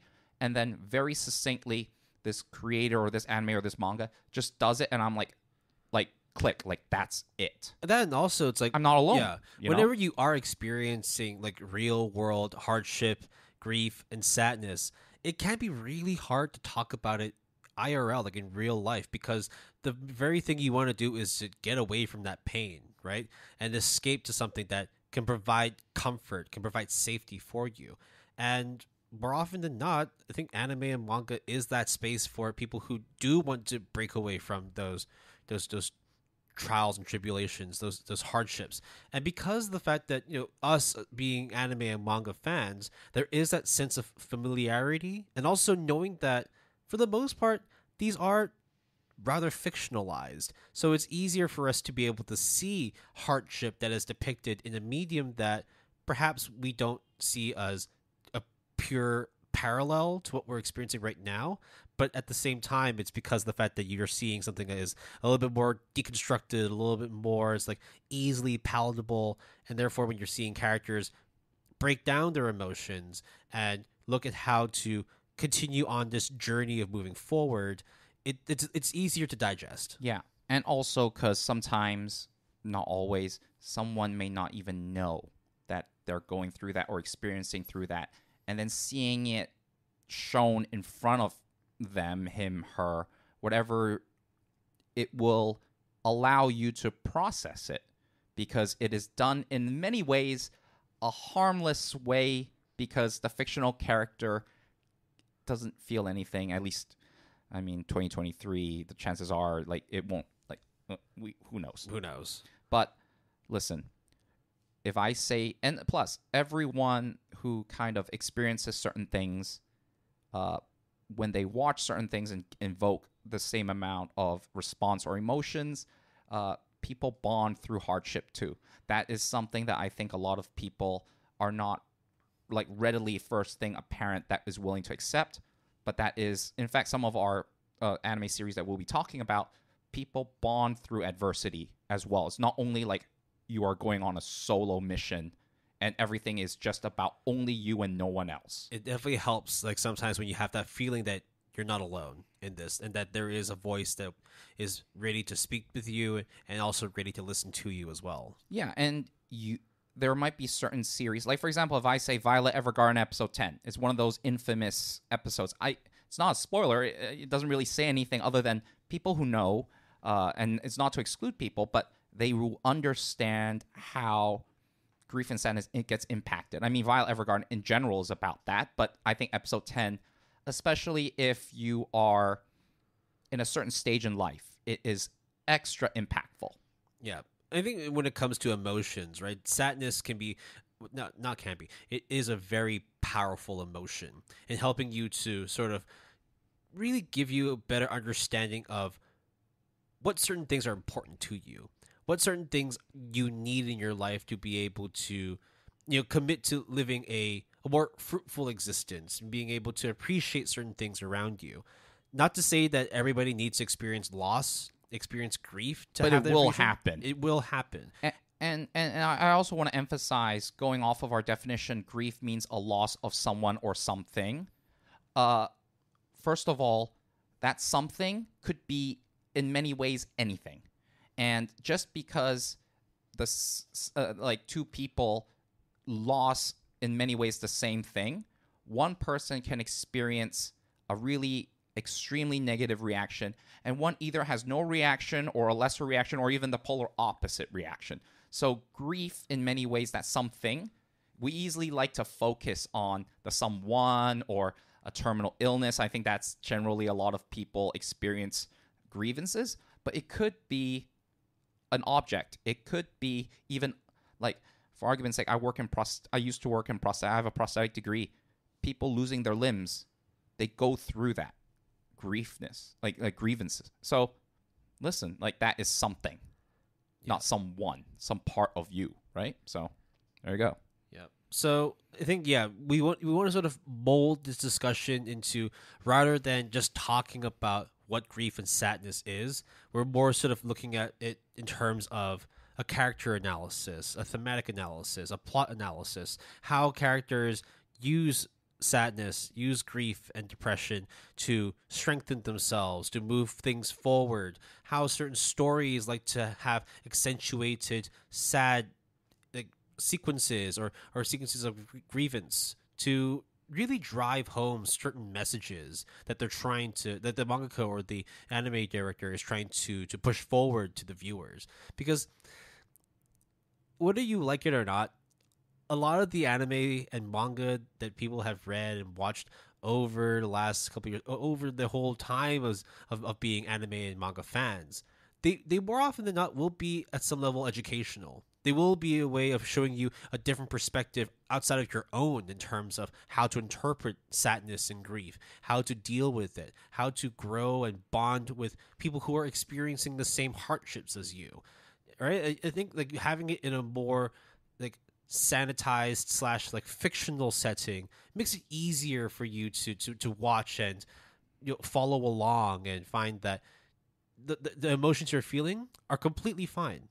And there are ways for you to move beyond it or find comfort in others who share those same experiences with you. Because it's also isolated in time and space, right? It is static in the sense of that episode, excluding people's interpretation of it, will always be that, right? There's no, unless if you remaster it or make cuts or changes, right? It will always be the same footage.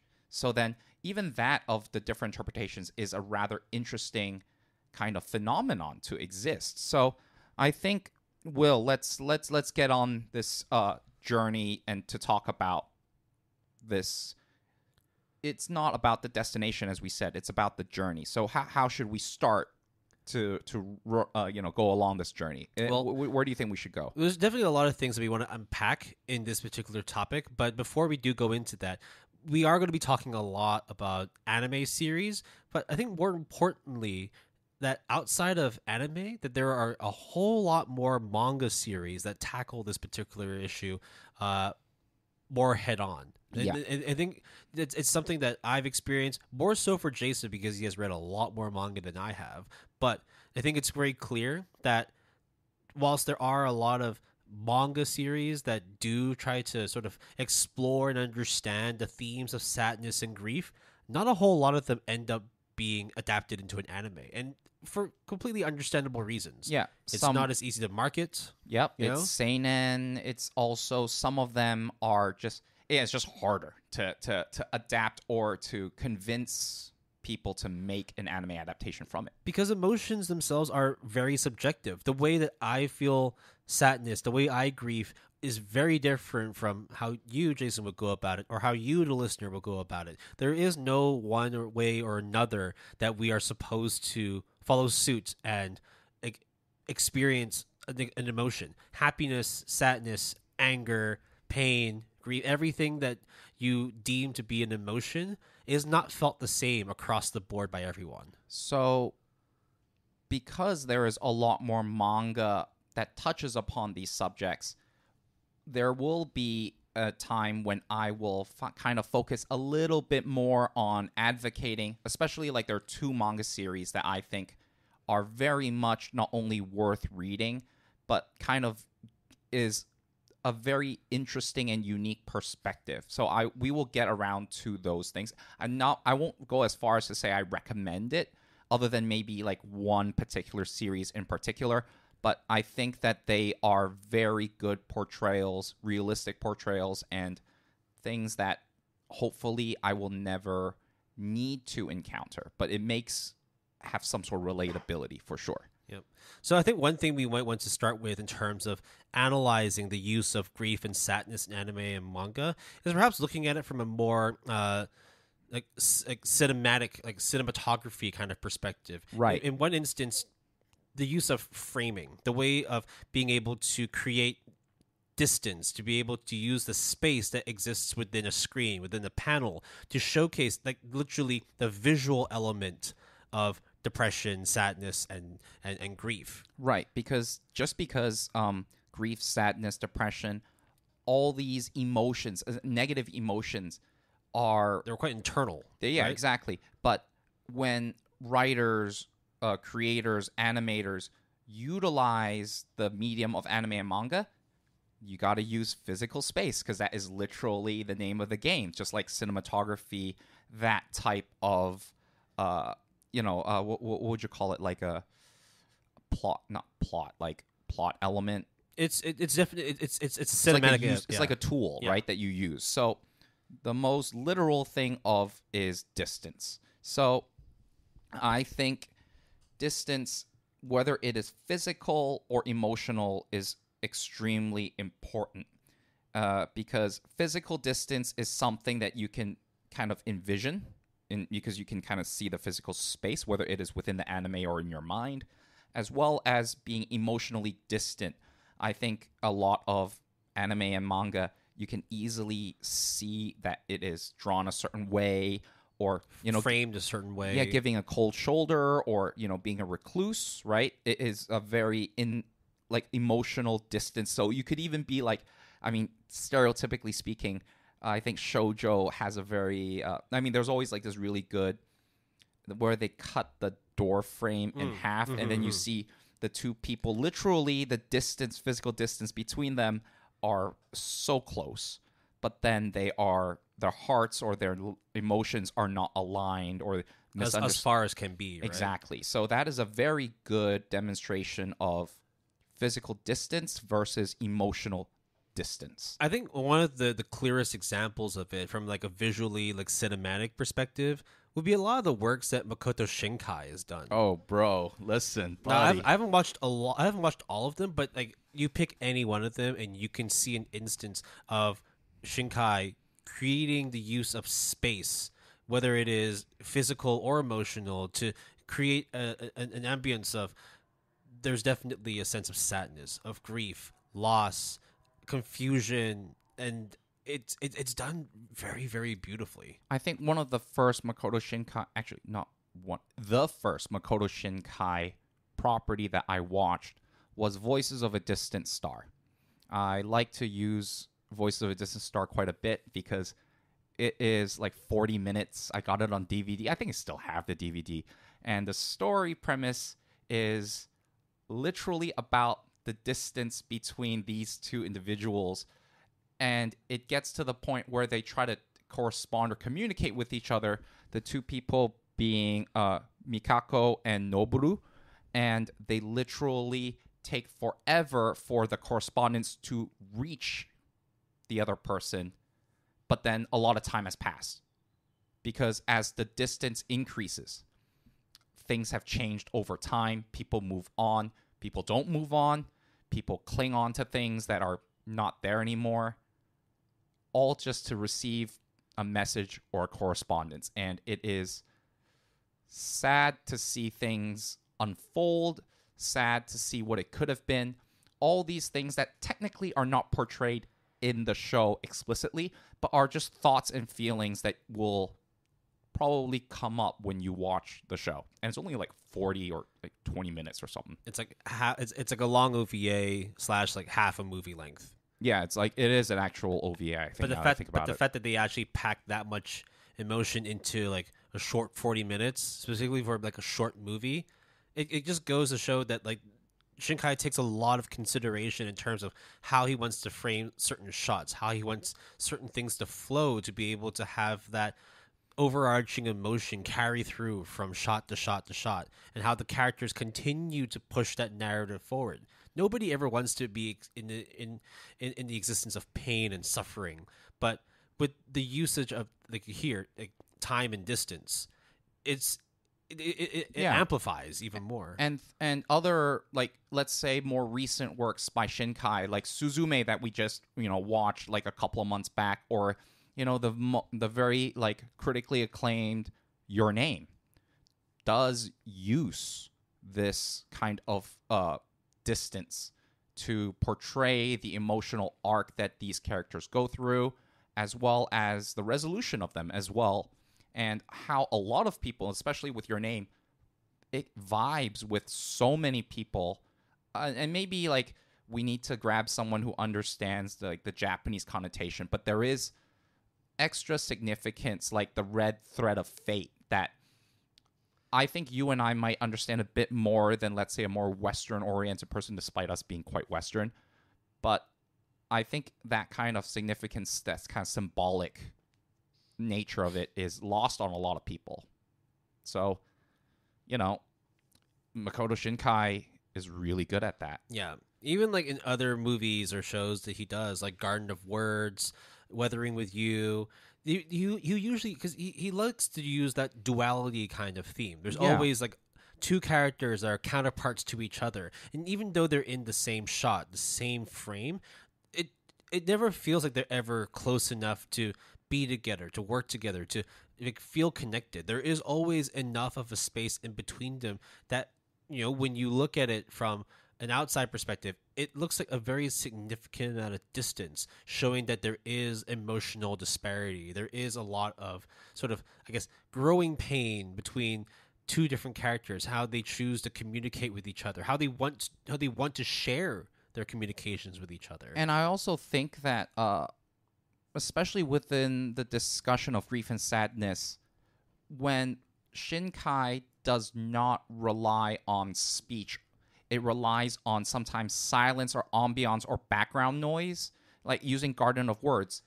The two characters, in many ways, are almost next to each other because they meet up. They're like for the full 45. I think it's a 45-minute short movie, maybe an hour. It's not that long. But for the majority of it, the two main characters are sitting under the same pagoda, but on opposing benches. And they don't really talk all the time. There's not like, oh, there needs to be some speech to like fill the air. And it's not to show awkwardness or anything. It's just silence. But you know that there is like an air of uneasiness going on between the two of them. Even if they are like jovially like speaking and learning more about each other, you know that there's something that's hanging above them. And then when that moment comes, that's when you really do see the great distance that there is between these two characters, whether or not they want to accept it. Right? One that may choose to move on from things, one that just cannot let go and wants to hold on to the good things and ignore any potential hardships or grief that may come with it. Yeah. And I think that's not only prevalent in this case with Shinkai movies, right? Or very quote-unquote artsy production. Let's talk about within the realm of shoujo, within the realm of slice of life. Let's talk about a very relevant show that I love to bits, Horimiya. Now, this is going to be mainly you, but I did watch the first episode of it, and it's not that long. I think it's like 10 episodes. No, it's a full. It's like 11. It's like 11 it's or just one cur, right? Right. They are going to be doing Horimiya pieces coming up in the next season or two, which is like the in-between stories that weren't adapted the first time round. So if you loved Horimiya, you can definitely check out Horimiya piece. But even your one like or couple of episodes of watching Horimiya, I'm sure you can even like understand the depiction of Miyamura as a recluse, as like having his hair down, as well as just being kind of withdrawn, right? And that is emotional distance, even if you are like 2 desks down or whatever, right? It is a very easy thing to show that can be very impactful. And you'd be wondering too, it's like this is meant to be more like a would you say it's a rom-com or like just purely romance? But it's definitely have comedic beats to it for sure. But it's more like romantic dramatic, right? Because are there a lot of dramatic experiences in there? So I read all of the manga as well. The manga does take a more comedic slice of life tone towards the middle part of it. So the anime condenses all of like the major moments, the dramatic moments, and kind of condenses into one cur. And I'm assuming that Horimiya piece would be about the more slice of life comedic elements of it. Of course, there are those comedic elements currently in that one season of Horimiya. The other thing that I would also like to focus on is Lane from Zero Experiment Lane, probably one of my favorite deep dives into this type of melancholy kind of trying to find yourself, especially within the realm of technology, which makes it even more relevant nowadays with the prominence of AI. The whole, where do I fit in the grand scheme of the digital space, and how does that relate to my real life? How does that relate to my personality? All of that is extremely relevant and very maturely and portrayed in Zero Experiment Lane. So it's really good show, bro. Now, there's another in terms of like the usage of distance, not necessarily being physically or emotionally distant, but so distant to the point where you actually feel lost. Like you don't feel like you're a part of something, or that you never truly understand and accept or be accepted by something, whether it's being like a recluse and just fearing being accepted, or being moved into modern society like depicted as hikikomoris in Welcome to the NHK, whether that is feeling like you've been shunned by society because even though you feel like you're doing the right thing, society portrays it to be an evil thing that you're doing, like certain characters and how they go about their motivations in My Hero Academia, especially like those misunderstood villains. Yeah, I mean, we could say the name, right? Stain. I think also in some ways, would you say Death Note has justice being distorted or warped, but being put in the hands of the main characters? To the point where it's almost like it's delusion. Yes. Right? Some characters will be so full of their path to righteousness that everything else that would be deemed completely like against the law, that doesn't matter to them anymore, because they're so fixated on that one purpose, on that one thing they want to achieve, that they end up just distancing themselves from everything that really like they wanted to actually reach out and say, you know what, you are doing the right thing, you're just going about it the wrong way. Yeah.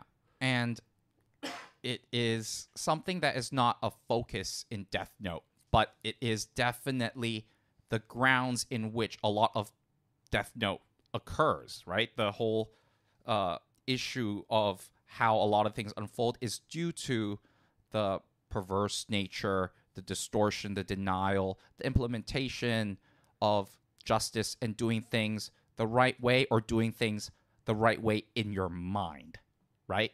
And and through that, you take justice in your own hands, and that's not always the best idea. Yeah. There's always going to be like characters in specific shonen series, or even just dramatic series in general, where they may develop some sort of god complex because they feel that nobody understands them and understands like their motive to be able to change the world, and therefore they just, you know what? Forge my own path, ignore everything else. Everyone else is evil. I'm just doing my own thing. They were very much born into this particular mindset through, I guess, like conventional rejection. Right. Right. But then there's also instances where it's not so much rejection. It's not so much just not fitting in. It's just maybe the world that you're born into or that you're created in is just not a very happy place, that no matter where you go, no matter what you do, that you're always just surrounded by sadness, and no matter how far you try and get yourself away from it, that it always closes the distance on you, because that sense of familiarity is always tied to that sense of loss, of grief and sadness. And I think there's no series that encapsulate that more so than Violet Evergarden. Yeah. And of course, Violet Evergarden, there is a lot of backstory. They touch upon it a decent amount, but it is through, especially going off of Voices of a Distant Star, it's through letters, correspondence, and especially how there's different types of correspondence, even using the medium of letters, can be interpreted certain amount of ways, right? There is an episode that focuses on royalty within, I'm not talking about the OVA, I'm talking about probably one of like the first, I think episode 3, where it was done in a very cute way, right?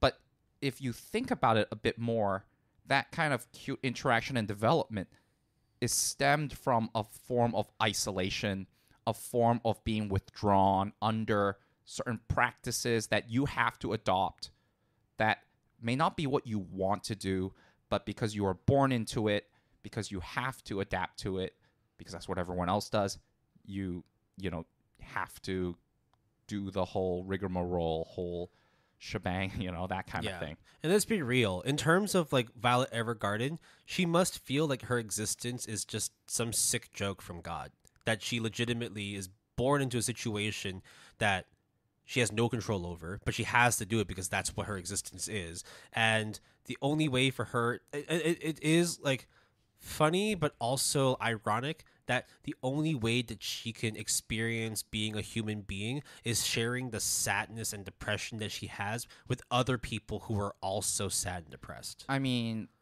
she was described as a doll, because that is extremely accurate, because not only the character design is phenomenal, but because she doesn't express a lot of emotions, or in many ways doesn't even know how to. I think at one point, Violet Evergarden breaks down, and it is such an iconic moment in my mind. Just thinking about it, I'm getting slightly like choked up, because I just felt it. Like, oh God, I felt for Violet so badly in that moment. And my God, sometimes when you see someone, when there's a lack of something and you realize there needs to be something, the character may not feel sad, but you feel hella sad on her or his behalf, right? Let's be real. Violet Evergarden is a very, very profoundly sad anime series. Very beautiful. It's gorgeous, and I think that helps to sort of soften the blow a bit, because imagine that it was just like a very dull and muted palette throughout, where instead of you getting like exuberant colors of green, blue, and whites, that it's just gray and black, pretty much like how I feel Violet Evergarden would experience her life, because everything is just fucked up for her. Yeah, like, you know how when you are feeling down and out, you see everything with the opposite of rose-tinted glasses, like black tinted glasses. Everything's a shade of gray, right? I think one of the episodes that heavily exemplifies that is an episode that involves an umbrella, or a parasol, I think is the technical term for that. It is such a beautiful episode. Not my favorite, but it was one of those where I was just like, it was just such a good episode and just really makes me think about a lot of things. There's another episode about stargazing that is not as powerful, but is equally the use of color and distance, because stars are physically far away, guys. But it is nice and beautiful, and so many different things mixed together, right? Yeah. I think Violet Evergarden is probably like one of, if not the most perfect show, when yes, the main aim of it is to portray grief and sadness, but also your takeaway from it is learn that life can be better, that there is always a way for you to improve and to cope. And I think that, you know, the way that Violet Evergarden has already, like, and these are not spoilers, because I think generally a lot of you have already watched it, or you at least know where the story goes. Grief and sadness is no joke. But it does have a very profound message in terms of showing that you're not alone, that there are ways for you to express your depression, find ways to grieve with not just yourself, but those around you, and hopefully be able to find ways to get yourself back up on your feet.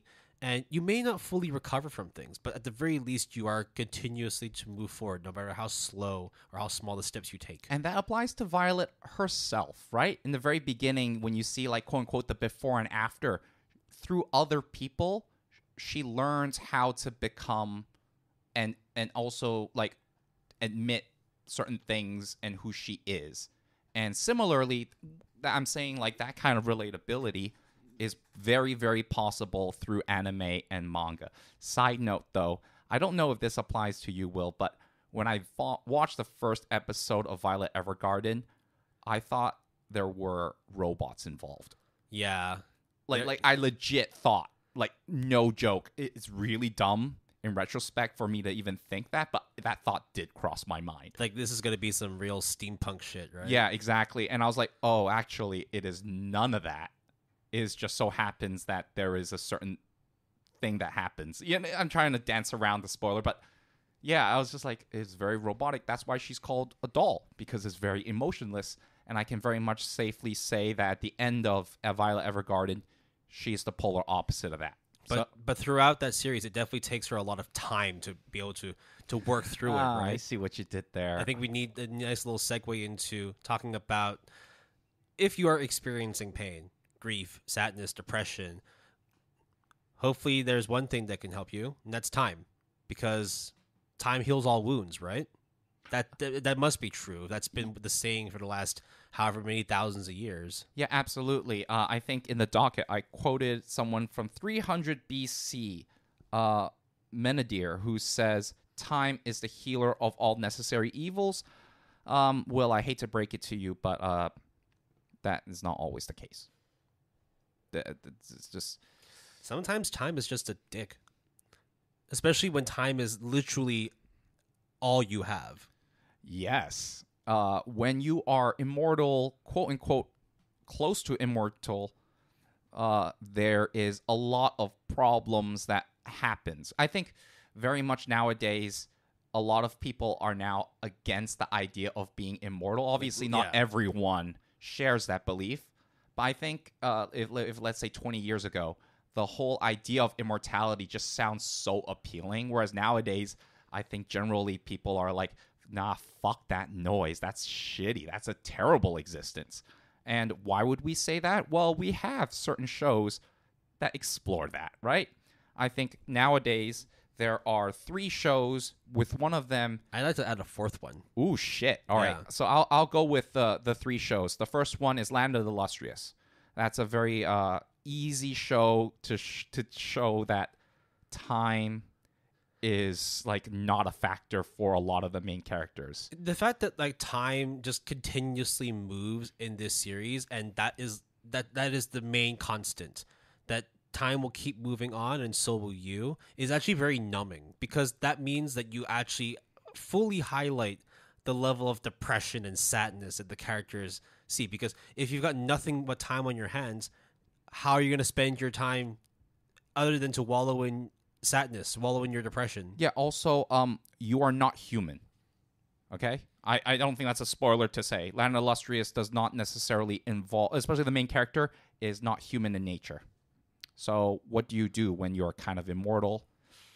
You kind of have a lot of time to think, and sometimes you can't get anywhere when you think too much. Yeah. You question your value. You question like the purpose of your existence. And I do think like your values get warped, right? I mean, how many times have we heard of like, you know, elves living for hundreds of years, or like in like Mass Effect, the video game, people living hundreds and hundreds of years, and how that perspective is very different than like a person with a shorter lifespan, like humans in comparison to elves, right? It's just what was that other show that you watched for your cleanup? That's the 4th one, Makia. Makia, right? I mean, I'm sorry, I didn't mean to. Yeah, no, that's why when I saw it, it's like we gotta also mention Makia too. Yeah, because same thing. The main character is a humanoid species that, similar to elves, they live for hundreds and hundreds of years. In fact, to the point where they're almost immortal. Didn't you tell me that comparatively to like her peers or like within her race, she is considered like a teenager? Yeah. But then if you compare it to like basically every other life form, and especially like the relationship that she fosters, right? It is a minuscule amount of time in comparison, right? Like imagine her like by the end of the movie when she is like quote unquote adult age according to her race, like 1,000 years old. The first person she met is on their deathbed.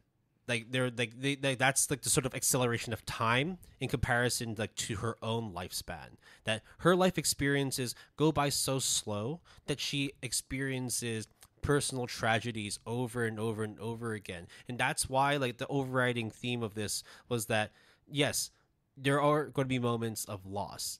Whenever nobody ever wants to lose anything, but at the same time, it's a necessary part of life. And these are things that you end up having to accept because you can't change your fate. You can't change human existence that way. Yeah. Nobody should be tempting fate and trying to find ways to prolong. Like, live as long as you want. Live as long as you can. But don't ever feel like you need to continuously seek immortality to then be able to fully like live your life and be free of any problems. Because the longer you live, the more problems come with it. Hey, say that to the shogunate because I need a letter of pardon, please, for like the crimes I've committed for Hell's Paradise. But going off of what you're saying about Makia, right? Frieren Beyond Journey's End is a manga that is super hyped. I love it to death. Can't wait for it to come out, right? We will cover it for ASAP 3. I mean, we are confirmed to cover it. And it does talk a lot about this issue of the elf outliving everyone. So what do you do? How do you interpret? Or how other people interpret Frieren? It is an extremely challenging thing that, for better or for worse, we currently will never experience because we don't live that long, right?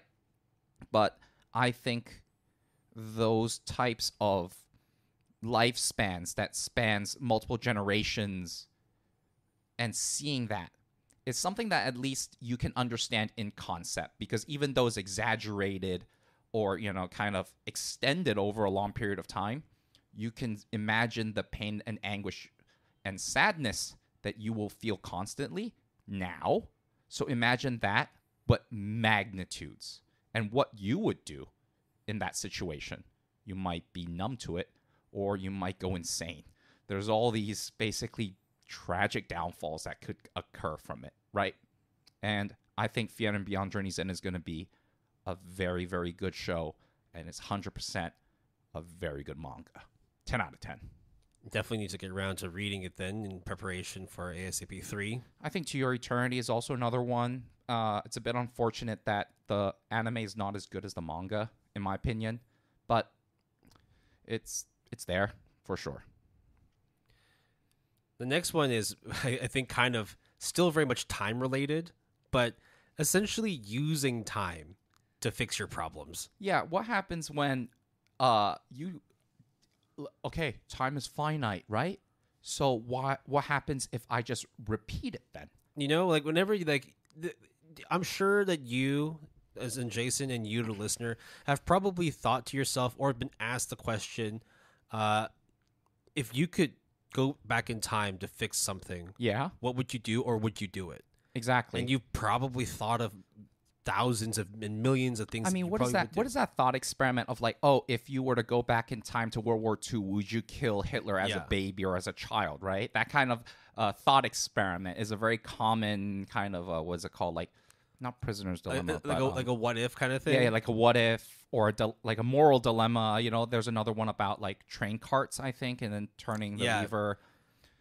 Even like whether you want to run this tram over one person that you know and love, or 5 people you have absolutely no connection with whatsoever, or you pulling the lever to consciously affect the lives and fate of all these people. It's like the Dark Knight dilemma, right? In the Batman movie. Yeah.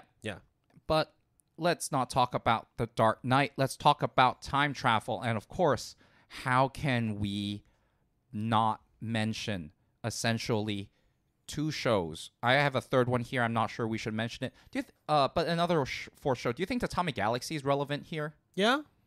But I think like Atomic Galaxy is more of like a jovial, but also more of like a question of existence as opposed to sort of dealing with depression and dealing with guilt. Yes, because it's like missed opportunities, right? But in another way, it is also saying that despite different circumstances, kind of the same thing happens. Yeah, it's more of it's more sort of like a metaphor on like the fear of the future, not knowing that like what's going to happen in the future. So you just kind of get stuck in not just your past, but also your current state, and having that sort of groundhog experience, so that I'm just going to keep doing this until I feel like it's perfect, and then I'm ready to move on. When really, all the stuff that you experience is completely unpredictable, and therefore, like you trying to recycle and rehash your life actually bears no benefit to you. So it's not so much grounded in sadness and depression, but I think in terms of like looking at that missed opportunity, that what if scenario,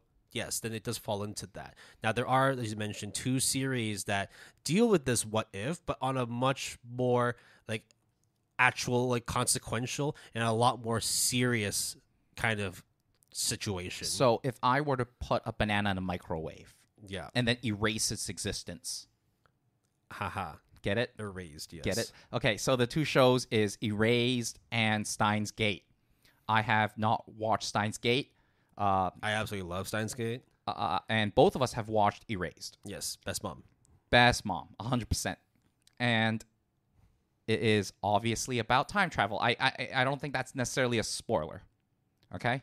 And even if you were to, like, you know, what was that classic novel Time Machine? Who wrote it? Shit. Essentially, sometimes when you were to try to go back in time to fix an issue, even ReZero is a good example of that too, where, let me go back in time to fix some shit. And then sometimes, a lot of times actually, the whole point is, the moral of the story is you make it worse. Or even though the circumstances have changed, the outcome is exactly the same. That's the same thing with Tokyo Revengers, actually. Oh, shit. Yeah. I mean, like, the time travel element is pretty early on. I'm not going to say anything else, but don't watch the anime, read the manga. Okay. Are we going to shake hands on it? I don't know, man. Are we going to fix all our problems in the past after we shake hands?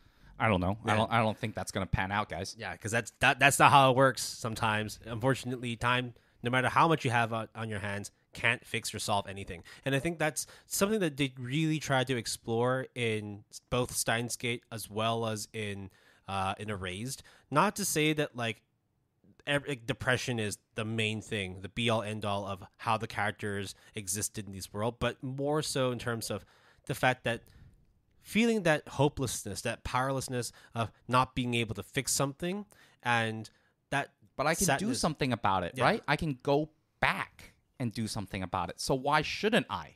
Sometimes actually that's worse off. But how would you know that, right? And I guess this is these two animes that's the moral of their story. Yeah. In any sense of the word, this is literally escapism, right? They are trying to escape. Yes, it's within anime, escape a timeline to be able to go back and erase everything that happened in the future by solving that problem that existed in the past, because it's always going to be that overbearing guilt, that's that monkey on their shoulder, or that hubris that you think you know how to solve it, right? Going off of guilt, I see what you did there. It is guilt and regret is an extremely important aspect when it comes to talking about grief and sadness. A lot of issues that the characters go through is because they didn't realize the ramifications of their actions, and or they then decide to forego their well-being in order to fix it, or spend their whole lives making sure that as much of it is held responsible by your oneself. I think Monster is the quintessential classic dilemma of, I pay for my crimes despite me never really committing that original problem in the first place. Yeah.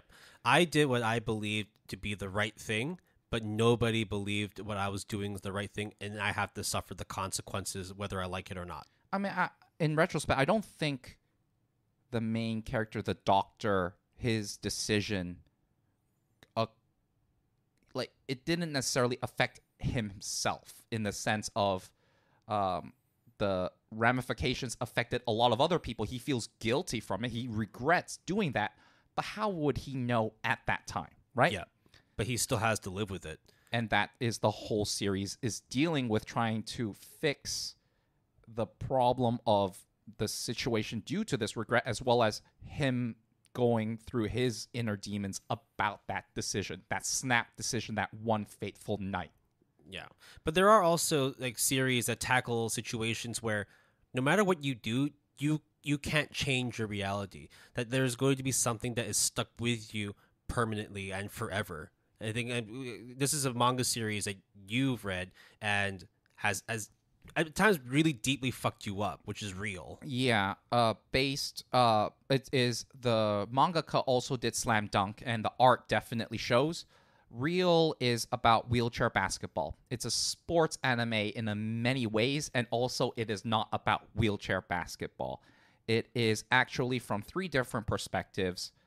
Essentially, someone made a snap judgment, and similarly to the main character in Monster, is trying to wrestle with that decision, as well as repentance for that decision to make it right as much as possible, while another person experiences a loss of something and then has to learn to navigate his life through it, as well as someone that is in many ways born with a disability and tries to be an athlete. That's wheelchair basketball. So it is from these three different perspectives, these three different dudes, and it is such a powerful manga where I could read more.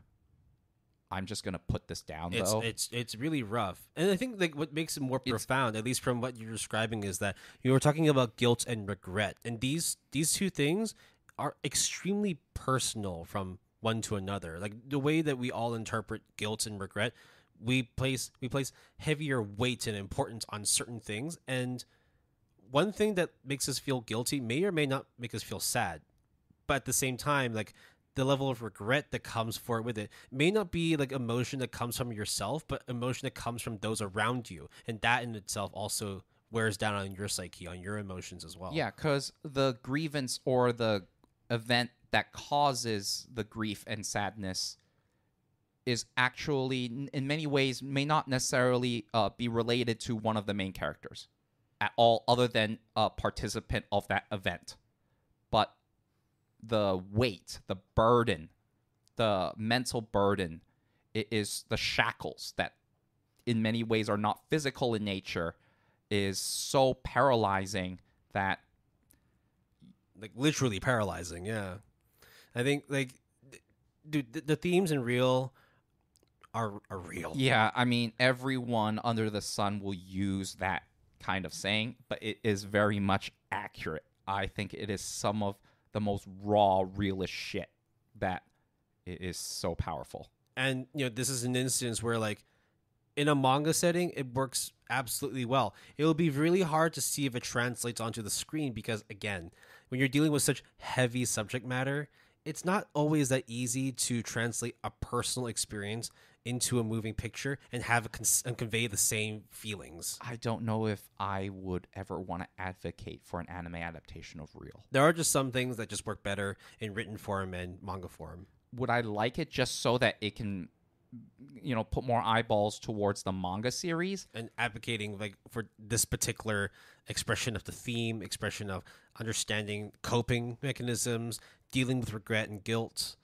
I mean, would you advocate for people to have to watch Hana or Your Lie in April? No, that's always that's where we were at that dilemma. Or I Want to Eat Your Pancreas? Yeah, that's where we were at that dilemma where like we want to talk about these series, but that doesn't necessarily mean that we're telling you, you should go and watch this to cry your eyes out. Also, it's kind of hard to without spoiling certain things because in many ways that is kind of the gist because once you are spoiled, it is extremely like the significance and the impact is lessened, dampened significantly. Yeah. So it is a tough situation in terms of why we will not recommend necessarily you to watch these shows. I mean, Fruits Basket Remake is a show on the surface about zodiacs and funny like, oh, you can turn into this animal. But when you dig a little bit deeper or watch a little bit longer, it is such an emotional roller coaster that you really don't know how to help these people despite you really wanting to go into the screen or into the monitor and be like, yo, I just want to give you a hug. A pat in the back, a shoulder to cry on. Toru, like, you're doing good. You're trying the best you can. Like, you just keep going, man. Like, I totally get you. Like, you good. That kind of thing, right? Like, I mean, you wouldn't have expected it from looking at like the visual teasers. You wouldn't have expected it from in terms of like seeing how the characters are depicted. It's called Fruits Basket. Who gives a fuck? I'm like, bro, you have no idea. Such a good show. It is an amazing show. Definitely not like the easiest in terms of digesting the themes, but I think you'll be better for it if you were to watch it and like, take some lesson out of it. I think one of the things about relating to whether it's the characters on screen or a fictional work, when it is a manga that is a memoir autobiographical, it is to me a rare instance of something that I would like to not necessarily push for, but to at least talk about. And that is a certain mangaka called Kabi Nagata. So she is a mangaka who has written and drawn 4 series. I think it's all published by Seven Seas Entertainment. I think the short form is the My ... series, and that is My Lesbian Experience with Loneliness in 2016, My Solo Exchange Diary, there's 2 volumes of that, My Alcoholic Escape from Reality in 2019, and My Wandering Warrior Existence in 2022. I think there are also like 2 more that has yet to be released by Seven Seas in the near future. But these are sort of the 4 works. They're all 1 volume except for Solo Exchange Diary, which is 2, and they're actually quite short. They're like 130 pages per volume. And obviously some of them are just, 3 of them are 1 volume. So why do I want to talk about this manga series, or these series of mangas in particular, is because how personal they are. It is, in many ways, an autobiographical retelling of Kabi's life journey herself. Yeah. Unlike the previous series, whether manga or anime that we mentioned in today's episode, these are not depictions of sadness, grief, regrets, and guilt. these are actual living memoirs of this particular mangaka. And it is such a simple manga. The art, first of all, is drawn in a very scribble-like artistic style. So it is not intricately designed like, Witch Hat Atelier or Violet Evergarden or Ancient Magus' Bride. It is drawn in a very cartoony, scribbly way. The words are also used using very simple English, but its relatability to me hits the most where all of these manga series 9s. Easy. And what it is about is kind of hard to tell, other than I wish Kabi all the best wishes in her life. Give them a hug. Give her a hug. She's doing good, obviously, but not always. And she is so candid about how she feels. And in many ways, she talks about how she's so scared about saying these things, but she's going to say them anyways, because at some point, the message is, if I can make my telling or making a fool out of myself, or me being honest about or candid about myself, make my life easier for others, it's an easy price to pay. And it talks about alcoholism, it talks about loneliness, it talks about marriage and love, and all these things that are digested in such a succinct and simple manner that I think it is so powerful. That I don't think it is melodramatic. I don't think it is complex. But it takes those complex stuff and breaks them down. It definitely takes a level of comfort and courage to come out and speak your piece on your own personal struggles, let alone put it into, world acclaimed, best-selling mangas, yeah. right? And let me be straight up, and she admits this. Her life is fucked up. And she's like, fuck. When I write it down like that, Jesus Christ. But take My Solo Exchange Diary real quick for an instance. It is a diary that she writes to herself to remind herself of things, or to cheer her up, or to kind of thought process. Sharing a diary is such a personal thing, and she throws herself under the bus if necessary to, in many ways, save other people or to relate other people, to make people feel like they're not alone. How ballsy do you have to be, despite her very adamantly saying she's not? Holy shit. Yeah. Nobody ever wants to feel vulnerable, show that they're vulnerable, put themselves in an instance where they could be seen as, quote unquote weak. Imagine a Japanese woman in her 30s talking about being an alcoholic. How the fuck can you have the courage to do that? But you did. It's in many instances, it would be a very taboo subject. You don't want to put yourself... It's game over. Yeah, you don't want to put yourself in such a vulnerable position. But the fact that she's come out and, against better judgment, decided to go ahead and do it. She talks about some really personally embarrassing things. And she also says a lot of things to a lot of people that if they're going to read it probably and be like, holy shit, the fuck. It is such a good series of memoirs and mangas. You really have to read it 100%. Yeah. I think it's really hard to, we've already been saying throughout this episode, it's really hard to personally recommend anime and manga series, because I feel like that would be a disservice in terms of exploring the idea of sadness and grief as a use of plots, as a use of character development in anime and manga. Because a lot of times when creators want to use this particular raw human emotion, it's more often than not based off of personal experiences that are shared from peers, families, and acquaintances, and basically manufactured in a way that it's easily or more easily relatable. Something that you could look and find a sense of familiarity, that that you aren't the only person experiencing these negative emotions, and that the bottom line is sometimes it's okay to not be okay, right? Because of the fact that just because you might be down in the dumps in one instance doesn't have to be your whole existence. And even if that's something that you feel, there may be comfort in finding others who share those experiences with you. Yeah.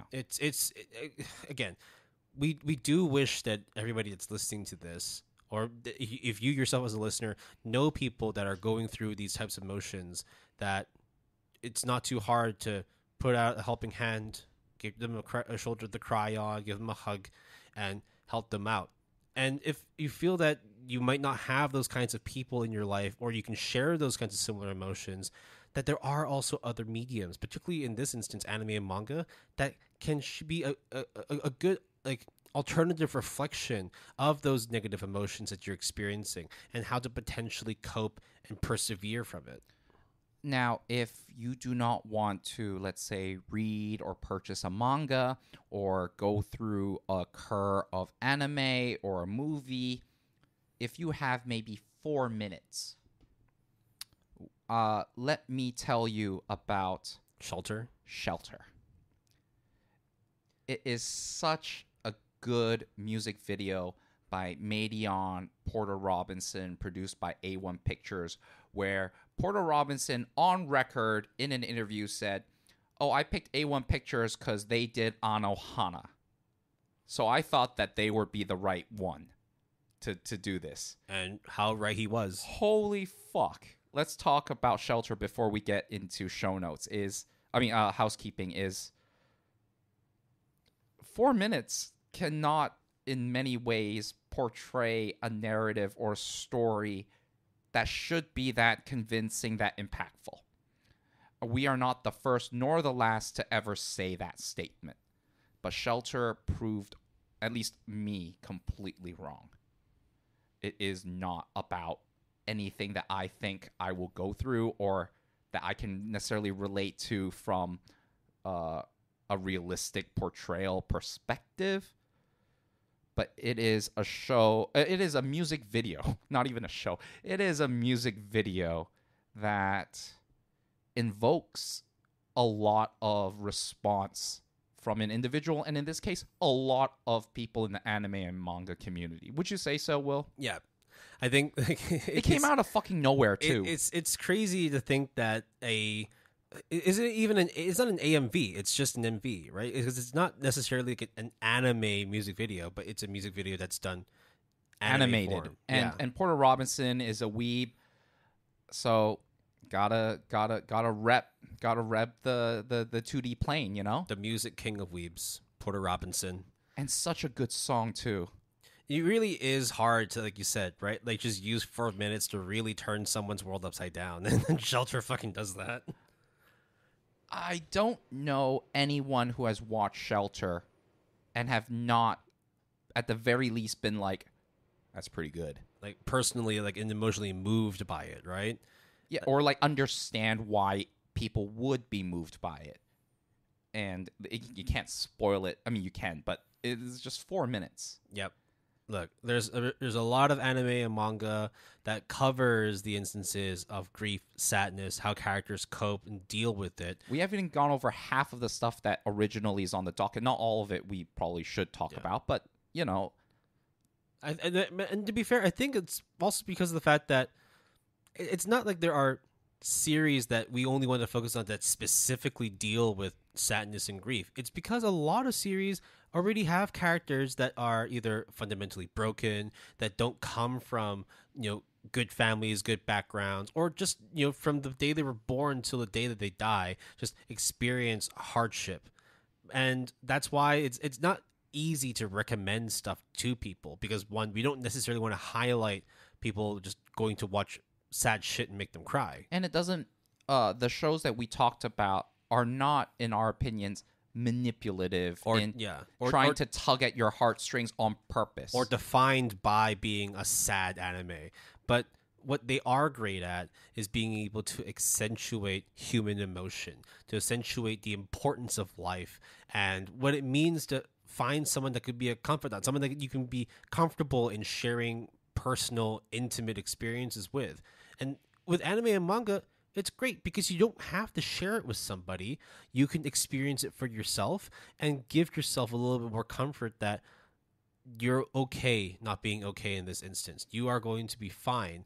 And hopefully by consuming this anime, consuming this manga, or in this instance, watching Shelter, the things can be better. Yeah, I think despite the severity and seriousness of this topic, despite the shows that we talked about, it really goes to show that anime and manga is an art form that is very much real despite not being like 3D live action, involve real human beings in terms of what is conveyed on the screen, right? Yeah. Obviously it's done by real people for the time being.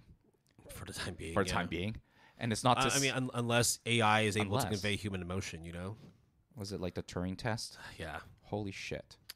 But again, when going about looking for anime and manga to read and watch, if you ever feel like there's something that might be a bit too sad for you, don't be turned off by it. Like, don't be scared by it. Or don't feel the need necessarily to pursue it.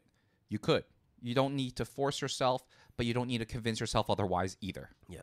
A lot of things just come naturally, and, you know, depending on how you choose to perceive it, it could have a different meaning, it could have different importance. I mean, damn, we didn't even talk about Naruto. I want to talk about that. Dude, yeah, there's a lot of real sad shit in Naruto, and real sad shit in One Piece. And that's that's two shonen as fuck properties, the big three. I mean, what happens in the first episode of fucking Demon Slayer?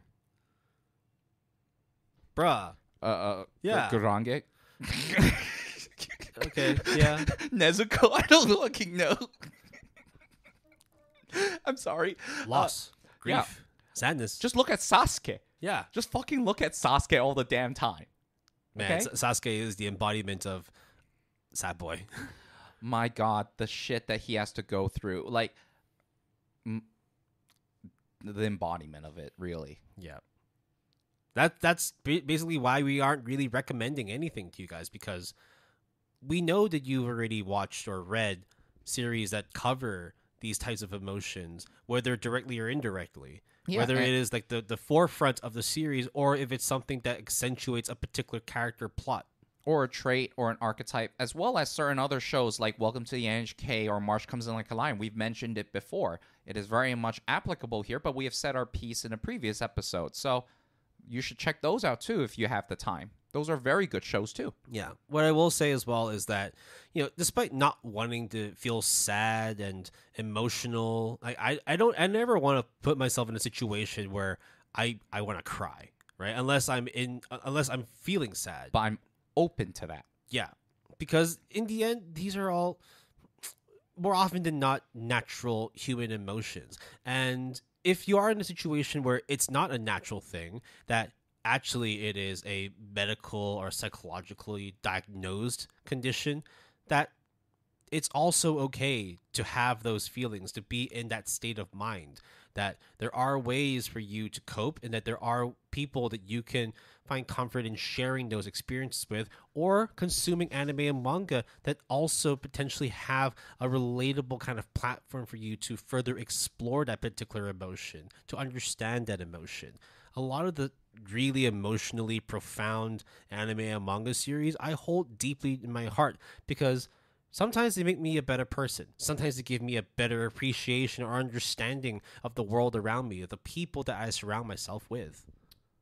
I mean, all I have to say is 3 words before I go into housekeeping. Good anime palette? No. It is Clanad After Story. So, now that we have reached the end, while Will ponders and laments on what I just said, that is the end of episode number 59. It is sad that we have reached this point, but it is not the end of the road.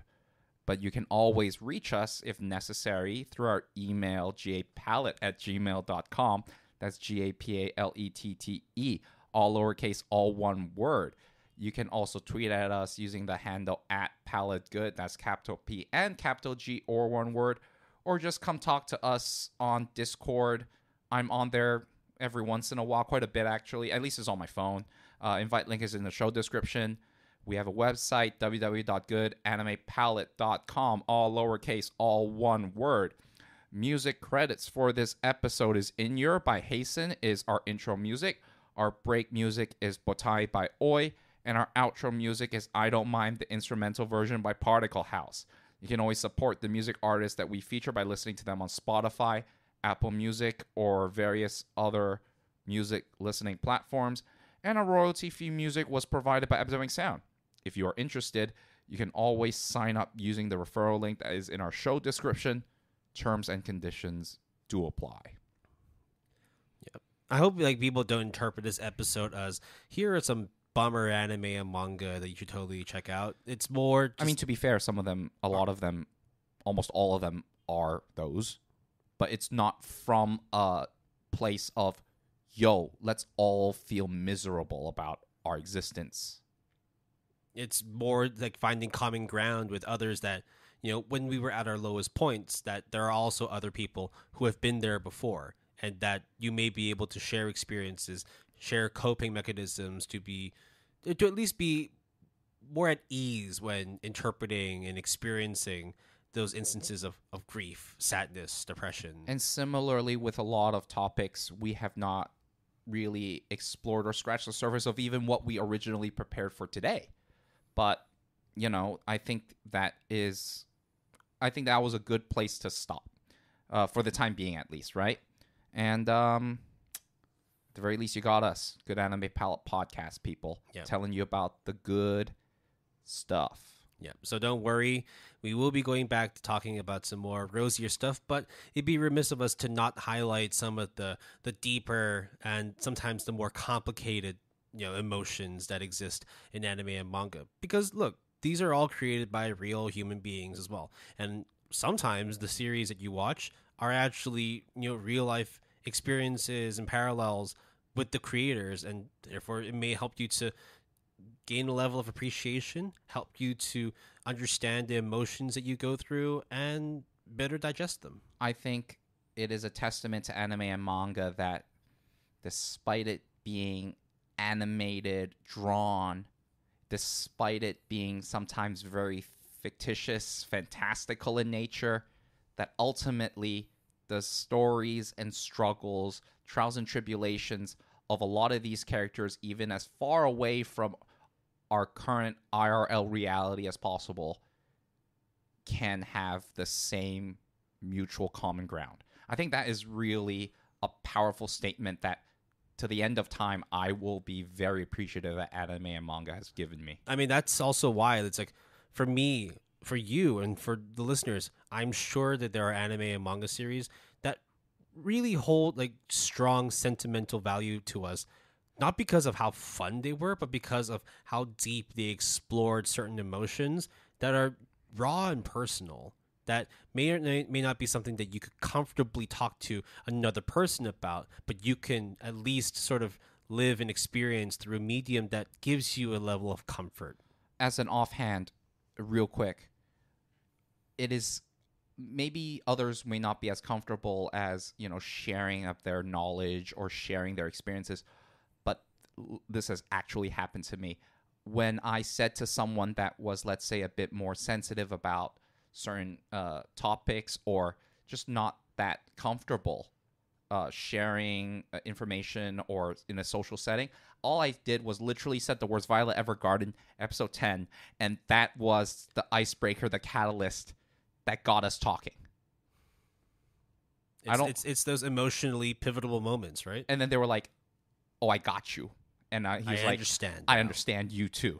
Like, okay, good, woo, all right. So if you haven't watched Violet Evergarden yet, don't be afraid of it, because in the end, these are emotions that are intrinsically human, and that it would be easier for you to maybe consume it from a more palatable perspective, especially because it's just fucking gorgeous.